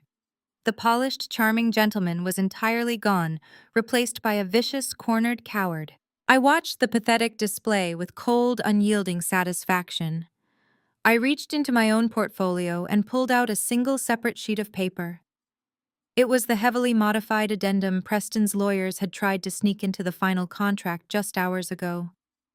The addendum that would have transferred all his fraudulent debt back to my father and absolved Preston of any legal liability. I slid the paper smoothly across the polished wood. It glided over the surface and came to a stop right against Preston's trembling knuckles. You are the fraud, Preston! I said, my voice cutting through his hysteria like a serrated blade. You siphoned $2.5 million of my father's equity to fund a luxury penthouse for Chloe Carmichael in South Beach. You maxed out the credit lines. You put the Cascade Mansion on the precipice of foreclosure. And you thought you could sneak a liability waiver into this contract to leave my father holding the bag while you walked away clean. Elijah's head snapped toward Preston, his face turning an apocalyptic shade of crimson. What did she just say? You leveraged my house for a mistress. Preston ignored him, staring down at the addendum in absolute horror. He looked back up at me, his chest heaving, his eyes begging for a mercy he had never once shown me. Please, Zuri, he whispered, his voice cracking. Just sign the waiver. If you sign it, the bank gets paid. The deal closes. Everyone wins. I will walk away. I will disappear. Just sign it. I leaned back in my executive chair, folding my hands neatly in my lap. I looked at the man who had terrorized my family, who had manipulated my sister, who had mocked me and threatened to destroy my career. I looked at my parents who had allowed him to do it, and my sister who had slapped me for trying to warn her. I smiled. I refused to sign your legal liability waiver, Preston.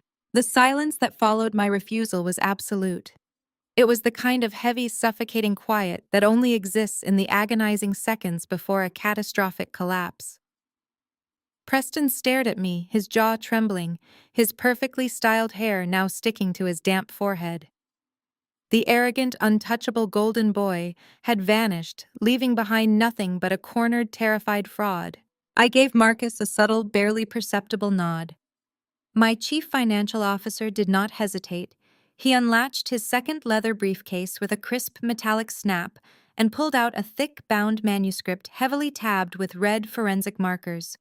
He placed it firmly on the glass table and slid it down the polished surface until it came to a halt directly in front of my father. This is the complete due diligence and forensic audit conducted by Obsidian Capital over the last 30 days, I said, keeping my voice measured and surgical, letting the clinical reality of the words do the cutting. When my firm acquires an asset, we track every single liability attached to it down to the last decimal. And what we found hiding in your financial records, Preston, was an absolute masterclass in corporate embezzlement. Elijah stared at the red-tabbed binder as if it were a live explosive. He looked up at me, his eyes wide and uncomprehending. What are you talking about? I leaned forward, locking my gaze on Preston, who was now visibly shaking in his chair. Let us walk them through the mechanics of your brilliance, shall we? 3 years ago, you established a blind shell corporation in Delaware. You named it Apex Holdings, LLC, a very subtle touch. Using your position as the primary managing broker for the Marcus estate and exploiting the blanket power of attorney, my father so blindly entrusted to you, you quietly leveraged two of our completely unencumbered commercial warehouses. Preston opened his mouth to speak, but no sound came out. You took out a $2.5 million secondary commercial mortgage against properties my father owned outright. I continued, my voice echoing off the glass walls of the high-rise suite. You did not inject that capital back into the Marcus portfolio to cover operating costs as you routinely claimed during your quarterly reports. Instead, you funneled the capital through a series of proxy accounts. You routed it first to a holding firm in Nevada and then wired it directly into an offshore account in the Cayman Islands. I paused, letting the silence stretch just long enough to ensure every single person in the room absorbed the gravity of the situation. In the eyes of the United States federal government, I stated coldly that constitutes wire fraud, grand larceny, and a direct malicious breach of fiduciary duty. Elijah reached out with a trembling hand and flipped open the audit. His eyes scanned the highlighted bank routing numbers, the forged authorization forms, and the damning offshore deposit receipts. The color drained entirely from his face. 2.5 million. Elijah breathed, his voice barely a rasp. He looked up at Preston, his chest heaving. You told me the banks were restricting our credit lines because of the market downturn. You sat in my study and told me we had a massive liquidity crisis. Preston raised his hands in a frantic, placating gesture, his eyes darting wildly around the room. Elijah. Listen to me, he stammered, his voice pitching high with panic. It was a bridge loan. It was a temporary strategic allocation of capital. I was moving the funds to secure a massive off-market acquisition that would have doubled our family net worth. I swear to you, I was going to put the money back before the end of the fiscal year. You have to believe me. A strategic allocation. I repeated, tasting the absolute absurdity of the lie. I snapped my fingers without looking away from him. Let us take a look at your off-market acquisitions, Preston. David, my attorney, reached into his portfolio and withdrew a thick manila envelope. He handed it to me. I pulled out a stack of glossy, high-resolution 8x10 photographs and tossed them across the mahogany table. They fanned out perfectly, sliding over the smooth wood and coming to a stop directly in front of Iman and Yvonne. Take a good look at what your husband has been acquiring, Iman. Iman stared down at the photographs. Her perfectly manicured hands hovered over the images, trembling violently as her eyes darted from one picture to the next. There was Preston on a rented 80-foot luxury yacht in Biscayne Bay, a bottle of vintage champagne in one hand, his other arm wrapped tightly around the waist of Chloe Carmichael, who was wearing a tiny designer bikini. There was a time-stamped security photo of Preston walking out of the Cartier boutique in the Miami Design District, handing Chloe a signature red jewelry box. There was Preston lounging on the sprawling balcony of a $10,000 a night penthouse, toasting to the camera, living like an absolute king, while the Marcus family scrambled to keep the lights on in their commercial properties. The denial that had sustained my sister, the desperate, fragile delusion that she had slapped me to protect just 24 hours ago, finally evaporated. The reality was undeniable, printed in high definition and laid bare for the entire room to see. A guttural, agonizing sound ripped its way out of Iman's throat. It was not the pretty, refined crying she usually deployed to garner sympathy. It was the raw, visceral sound of a woman watching her entire existence disintegrate. You promised me, Iman screamed, her voice shattering the quiet professionalism of the notary office. She turned on Preston like a wild animal, her fists flying, striking him indiscriminately on his chest and shoulders.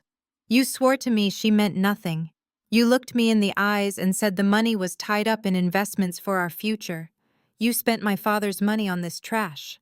You stole from us to play sugar daddy to a stripper. Iman, stop it! Calm down! Preston pleaded, trying to grab her wrists and scrambling backward in his chair to avoid her blows. It is taken out of context. Zuri is just trying to turn you against me. She manipulated these photos. I ignored his pathetic whining and turned my attention to my mother. Yvonne was staring at the bank statements and the photographs, her face devoid of all color and life. The haughty, untouchable matriarch of Atlanta high society looked entirely hollowed out. She had worshipped Preston. She had held his perceived pedigree and his country club charm as the ultimate trophy, a shiny distraction from her own insecurities. She had weaponized him against me for years, using his supposed brilliance to highlight my supposed failures. "Take a very good look, Mom," I said softly, my voice devoid of any sympathy or warmth. "This is the son you always wanted. This is the brilliant savior you told me I was just jealous of. While you were busy calling me a bitter dropout, while you were texting me last night to ban me from this room, your golden boy was busy bankrupting you. He drained your accounts, he leveraged your properties, and he smiled in your face at Sunday dinner while he did it." Yvonne slowly lifted her head, her eyes wide with a horrified, dawning realization. "If I had not stepped in to buy this debt today," I continued mercilessly, "the bank would have officially foreclosed on the Cascade Mansion by Friday morning. You would have lost the country club memberships, the cars, the reputation. You would have been out on the street with absolutely nothing, all because you trusted a smiling parasite over your own flesh and blood." Yvonne's breath hitched. She pressed a trembling hand over her heart, her mouth opening in a silent, agonizing gasp. She looked at Preston, the man she had defended unconditionally, and saw nothing but the architect of her ruin. She slumped back into her heavy leather chair, burying her face in her hands. Her shoulders began to shake as the reality of her absolute utter foolishness washed over her. Elijah had been sitting in unnerving silence, his eyes locked on the forensic audit in front of him. The sheer magnitude of the betrayal was finally piercing through his ego. Preston had not just stolen money, he had stolen Elijah's pride. He had taken advantage of his trust, manipulated his legacy, and made the great Elijah Marcus look like an absolute gullible fool in front of a room full of corporate lawyers. The veins in my father's neck bulged against his stiff white collar. His hands gripped the edge of the mahogany table so tightly his knuckles turned white. "You son of a bitch!" Elijah growled, his voice vibrating with a dark, lethal intensity. With a sudden, explosive roar, Elijah kicked his chair backward. The heavy piece of furniture crashed to the carpeted floor. He lunged across the wide, polished table, his hands outstretched, aiming directly for Preston's throat. "I will kill you!" Elijah bellowed, his face contorted in absolute rage. "You stole from my family! I gave you everything! I trusted you!" Preston shrieked in terror. He scrambled backward, his chair tipping over and sending him crashing to the floor. He crab-walked backward against the glass wall, holding his hands up to shield his face as Elijah scrambled over the scattered legal binders, determined to tear him apart. I did not raise my voice, but the freezing absolute authority in my tone cut through the chaos instantly. "Stop." Elijah froze, one knee planted firmly on the table chest, heaving his hands mere inches from grabbing Preston by the collar. He looked over his shoulder at me, his eyes wild and bloodshot. I sat perfectly still at the head of the table, my hands resting lightly on my leather portfolio. I looked at the broken, shattered remnants of the people who had made my life a misery for over a decade. I felt no pity. I felt no sorrow. I felt nothing but the clean, sharp edge of total control. "Do not ruin your suit, Dad," I said, my voice eerily calm, ringing out clearly in the sudden heavy silence of the room. "And do not waste your energy breaking his jaw, because it is not over yet." I didn't just buy the legacy building. I turned the thick, crisp page of the master binder. The sound of the heavy paper flipping over was deafening in the absolute stillness of the room. David mirrored my movement, sliding a secondary, slightly thinner red folder across the smooth glass surface directly toward my father. Elijah did not touch it. He stared at the red folder as if it contained a live, venomous snake. His chest was still heaving from his aborted attack on Preston, but the violent rage in his eyes was rapidly giving way to a profound, paralyzing dread. Preston's little offshore adventure did not just drain the commercial accounts, I explained, keeping my voice surgical and precise. When he siphoned that $2.5 million, it triggered a cross-default clause deeply buried in the family trust. The bank flagged the missing funds 48 hours ago. They immediately froze your primary operating accounts and moved to liquidate your collateral to cover the deficit. I leaned forward, clasping my hands together on the table. At exactly 8 o'clock this morning, the bank was actively processing the foreclosure paperwork on the Cascade Mansion. They were going to seize the property, auction it off to the highest bidder, and leave you with absolutely nothing. Yvonne let out a sharp, strangled gasp. Her hand flew to her throat, her perfectly manicured nails digging into the pearls resting against her collarbone. The Cascade Mansion was her entire identity. It was the sprawling estate where she hosted her elite charity galas, the physical manifestation of her superiority over her peers, and the ultimate symbol of the Marcus family prestige. The mere thought of losing it made her sway dangerously in her chair. But the bank did not foreclose. I continued, letting a cold, humorless smile touch the corners of my mouth. Obsidian Capital stepped in. My acquisitions team contacted their distressed asset division before they could file the public notices. We purchased the defaulted mortgage in its entirety. We paid the bank every single cent you owed them, clearing their books completely and assuming total control of the debt. Elijah blinked, a sudden desperate light flickering in his eyes. The realization washed over his face, temporarily erasing the humiliation of Preston's betrayal. He looked at me, his posture straightening just a fraction. He let out a long, shaky breath, wiping a bead of sweat from his forehead. "You bought the debt," Elijah repeated, his voice thick with a sudden, overwhelming relief. He actually managed a weak, trembling smile. "You paid them off. You secured the house. Zuri, you saved the estate." I did not smile back.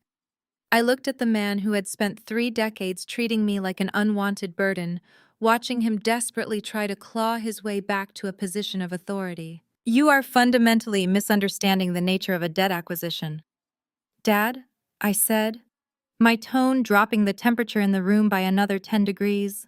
"I did not pay off your mortgage as a favor. I bought the paper from the bank. That means the debt did not disappear. It was simply transferred." Elijah's weak smile vanished instantly. "I am now your sole creditor," I stated, enunciating every word with brutal clarity. "I hold the deed. I hold the mortgage. I am the legal, absolute owner of the Cascade Mansion.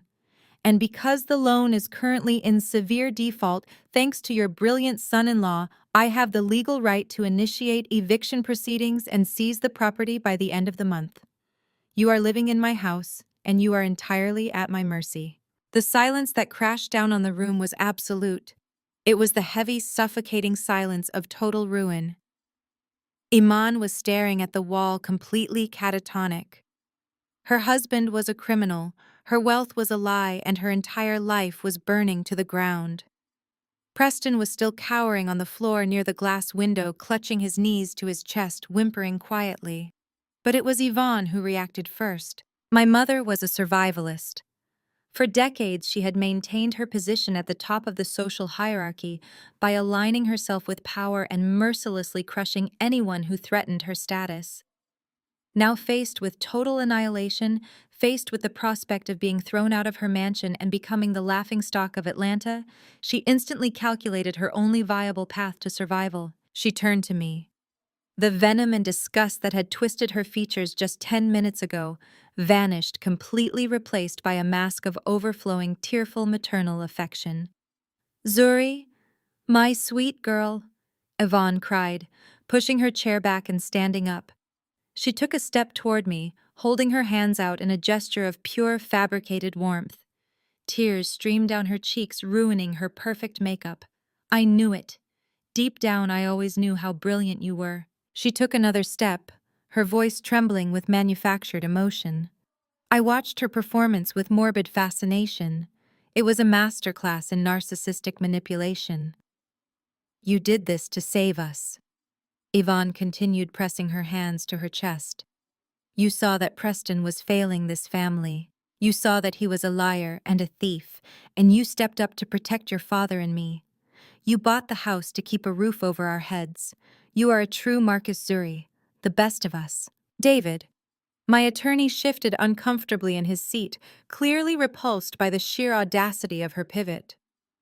Marcus kept his eyes locked on his laptop, his jaw clenched tight. I am so sorry for everything I said to you yesterday, Yvonne sobbed, taking a step closer to my end of the table. I was just stressed. I was blinded by Preston's lies. But you saw the truth. You saved the family legacy. I am going to tell everyone, Zuri. I will stand up in front of the entire congregation at church this Sunday and tell them that my daughter is the most devoted, brilliant, loyal child a mother could ever ask for. I will tell the country club board how you rescued us. She reached the corner of the table leaning toward me, her eyes pleading for a reconciliation that she had violently rejected my entire life. We can put all this ugliness behind us, Yvonne pleaded, her voice dropping to a soft conspiratorial whisper. You can move back home, Zuri. You can have the master guest suite. We can redecorate it together. We can be a real family again. Just you, me, and your father. We do not need anyone else. She did not even glance at Iman as she casually threw her golden child under the bus. Iman finally looked up, staring at our mother with a look of absolute horrified betrayal.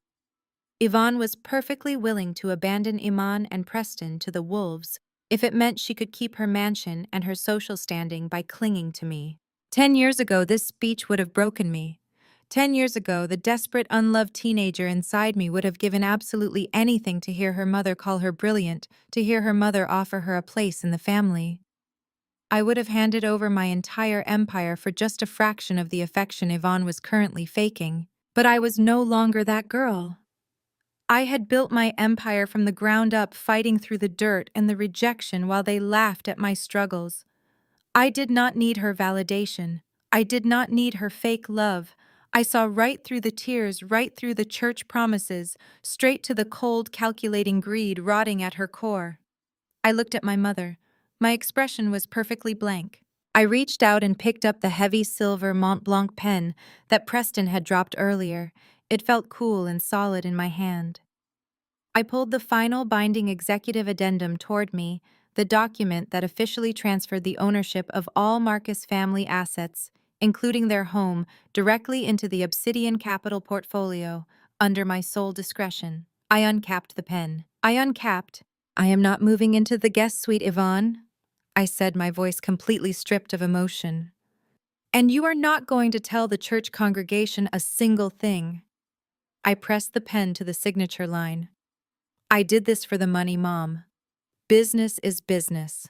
Preston's face morphed from sheer panic into a grotesque mask of pure, unadulterated rage. The realization that he had been completely outplayed by the very woman he had spent years mocking finally snapped the last fragile thread of his sanity. He lunged across the table, his hands violently sweeping a stack of manila folders into the air. The papers fluttered to the carpet like dead leaves. He pointed a shaking, furious finger directly at my face. You think you have won, you arrogant bitch? You think you can just march in here and take my life apart? I am a white man in America. Do you hear me? I have a team of defense attorneys who will absolutely crush you in court. They will tie you up in civil litigation for the next 10 years until Obsidian Capital bleeds dry. You are nothing but a bitter, jealous dropout playing dress-up in a corporate boardroom. Preston scrambled to grab his leather briefcase, his hands fumbling wildly with the brass clasps. He knew the money was still sitting in the Cayman accounts. If he could just get out of this building, if he could just get to a secure terminal, he could wire the funds to a non-extradition jurisdiction before my legal team could file an injunction. He was operating on pure adrenaline-fueled survival instinct. I will sue you for defamation. I will counter-sue for tortious interference. Preston screamed, his voice cracking as he backed away from the table and made a desperate break for the heavy oak doors. I will make sure you never work in the financial sector again. You have no idea who you are dealing with. He grabbed the brass handles of the double doors and yanked them hard. They did not budge. David and Marcus had moved with terrifying synchronized precision. Before Preston had even taken his third step, my lead litigator and my chief financial officer had positioned themselves squarely in front of the exit. They stood shoulder to shoulder, two towering walls of tailored wool and cold, unflinching authority. Move out of my way, Preston snarled, his chest heaving as he tried to shove past David. I am leaving. This meeting is over. David did not yield a single inch. He looked down at Preston with the absolute clinical detachment of a scientist examining a dying insect. You are not going anywhere, Preston, David said, his voice echoing with lethal calm. And you are not going to call your defense attorneys to tie us up in civil litigation because this is no longer a civil dispute. Preston froze, his hand still gripping the brass handle. The remaining color drained entirely from his face. What are you talking about? David adjusted his suit jacket, his eyes locking onto Preston. Intentionally concealing a $2.5 million secondary commercial mortgage during the execution of a primary real estate acquisition is a direct violation of federal disclosure laws. Furthermore, routing those stolen funds through Nevada, holding companies into an offshore account in the Cayman Islands, upgrades your little real estate scam into a much more severe category. David stepped forward, forcing Preston to stumble backward. You committed federal wire fraud, Preston. It is a Class C felony. Preston's mouth opened and closed, but no sound came out. The briefcase slipped from his sweaty fingers, hitting the floor with a heavy thud. You did not honestly think we spent the last 30 days conducting a forensic audit just to humiliate you at a closing table, did you? I asked, remaining perfectly seated in my executive chair. My voice was smooth, completely unaffected by the manic energy bouncing off the glass walls. I like to be thorough. When Marcus discovered the offshore routing numbers last week, we did not just put them in a red binder. We handed the entire unredacted portfolio straight to the white-collar crime division. Elijah fell back into his chair, his hands covering his mouth. Yvonne let out a low, horrified moan, pressing her face against her husband's shoulder. They were watching the absolute destruction of their golden idol, powerless to stop the implosion. They have been reviewing your transactions for the last 48 hours. I continued my gaze, pinning Preston to the spot. They have the forged authorization forms. They have the wire transfer receipts. They have the time-stamped photos of your Miami expenditures. Your accounts are already frozen. Your passport has been flagged. There is no money left for you to hide, Preston. You are completely, utterly broke. Preston shook his head violently, a high, thin sound of panic escaping his throat. No, you cannot do this. I am a managing partner. I am family. Elijah, tell them. Tell them it was a misunderstanding. Tell them I was operating under your verbal authorization. He looked desperately at my father, begging the man he had just bankrupted to throw him a lifeline. Elijah did not even look at him. My father simply stared at the mahogany table, utterly destroyed by his own blind arrogance. They are waiting for you in the ground floor lobby, David added, checking his watch with maddening casualness. Though considering you attempted to flee the closing, I imagine they are probably on their way up right now. Right on cue, the heavy oak doors behind David and Marcus swung open with a forceful, commanding thrust. The two paralegals who had been standing quietly in the corner immediately stepped aside. Mr. Harrison, the closing attorney, lowered his reading glasses and let out a long, heavy sigh, stepping back to allow the new arrivals to enter the room. Two towering men wearing sharp, dark suits and grim, unyielding expressions stepped into the VIP suite. The gold badges clipped to their belts caught the glare of the overhead chandeliers. They moved with absolute, terrifying purpose, completely ignoring the luxurious surroundings and the shocked gasps of my parents. Preston Miller, the lead agent, stated, his voice a low, booming baritone that instantly dominated the room. He did not ask a question. It was a statement of undeniable fact. Preston backed away, his hands flying up defensively. Wait, this is a mistake. I have legal representation. I want to call my lawyer. You cannot just barge in here. The agent grabbed Preston by the shoulder, spinning him around with effortless, brutal efficiency. Preston Miller, you are under arrest for federal wire fraud, grand larceny, and interstate financial manipulation. You have the right to remain silent. Anything you say can and will be used against you in a court of law. The sharp metallic click of the steel handcuffs locking around Preston's wrists echoed like a gunshot in the silent room. Preston began to sob, his knees buckling as the agents held him up. He looked wildly over his shoulder at Iman. Iman, call the lawyers. Tell them to drain my personal accounts. Tell them to post bail. Iman, do something. Iman stood near the edge of the conference table, her eyes wide, staring at the man she had worshipped. She looked at the handcuffs, the FBI badges, and the red binder still sitting on the table filled with pictures of her husband's mistress. The perfect country club illusion she had sacrificed everything to protect was being dragged out of the room in federal chains. Her legs gave out. She collapsed onto the thick carpet, letting out a sharp, agonizing wail as the heavy oak doors slammed shut behind her husband. The heavy oak doors clicked shut, severing Preston's frantic shouting from the stunned silence of the boardroom. Iman remained on the carpet, her perfectly styled hair falling over her face as she wept, her pristine illusion of a flawless marriage violently erased. Elijah stared at the closed doors, the reality of his ruined legacy finally crashing down upon him. He turned back to the glass table. The red binders, the bank statements, and the glaring photographs of Preston's infidelity lay scattered across the polished wood, irrefutable proof of his own catastrophic failure. His knees gave out. The great Elijah, Marcus, a man who had demanded total submission from everyone around him, slowly sank to the floor. He ignored his weeping daughter and his paralyzed wife. He crawled forward on the carpet, stopping right beside my chair. He looked up at me, his eyes bloodshot and swimming with desperate tears. "Zuri, please."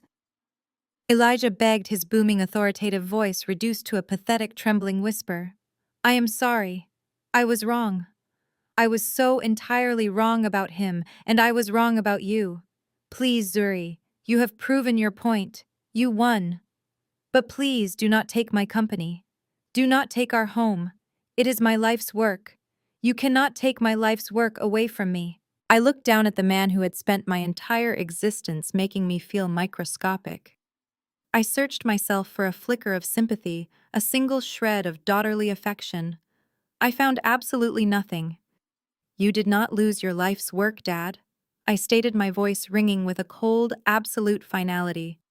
"You just lost your arrogance.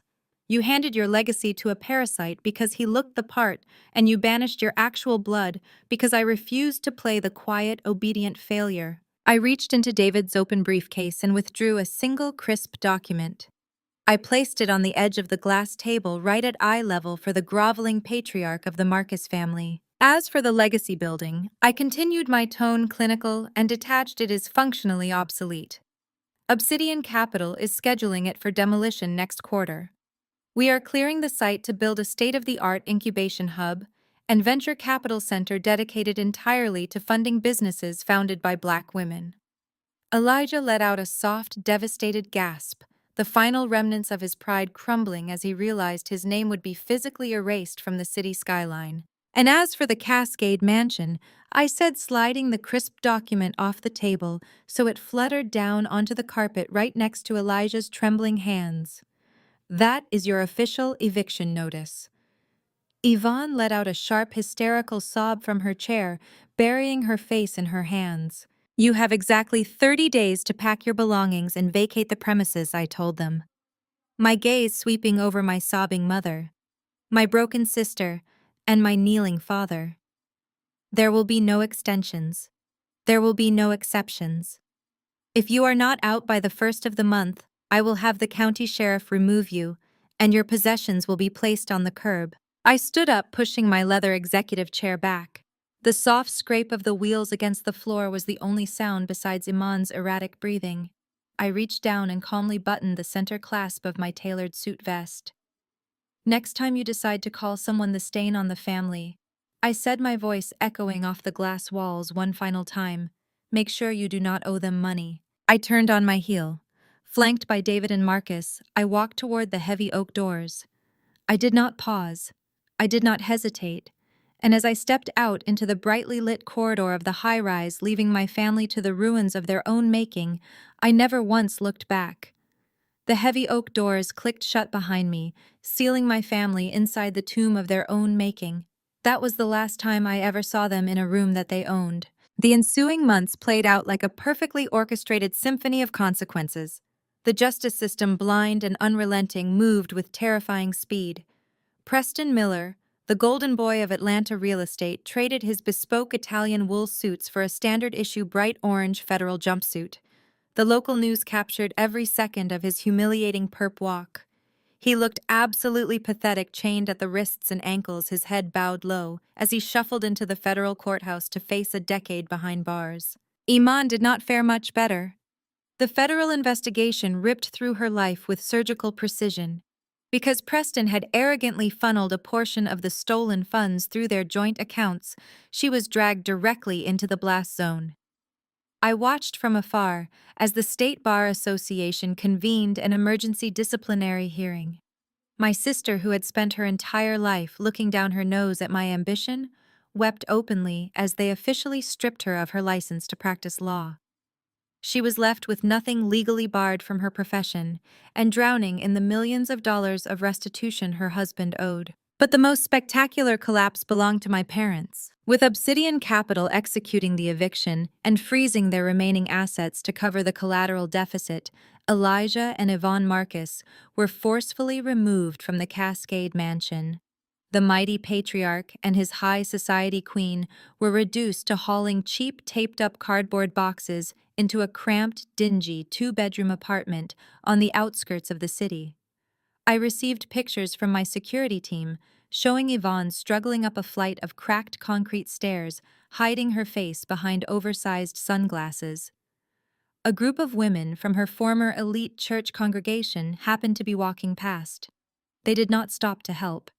They just whispered, pointed, and watched the great Yvonne Marcus carry her own garbage bags. Their pride, their ultimate currency, was utterly decimated.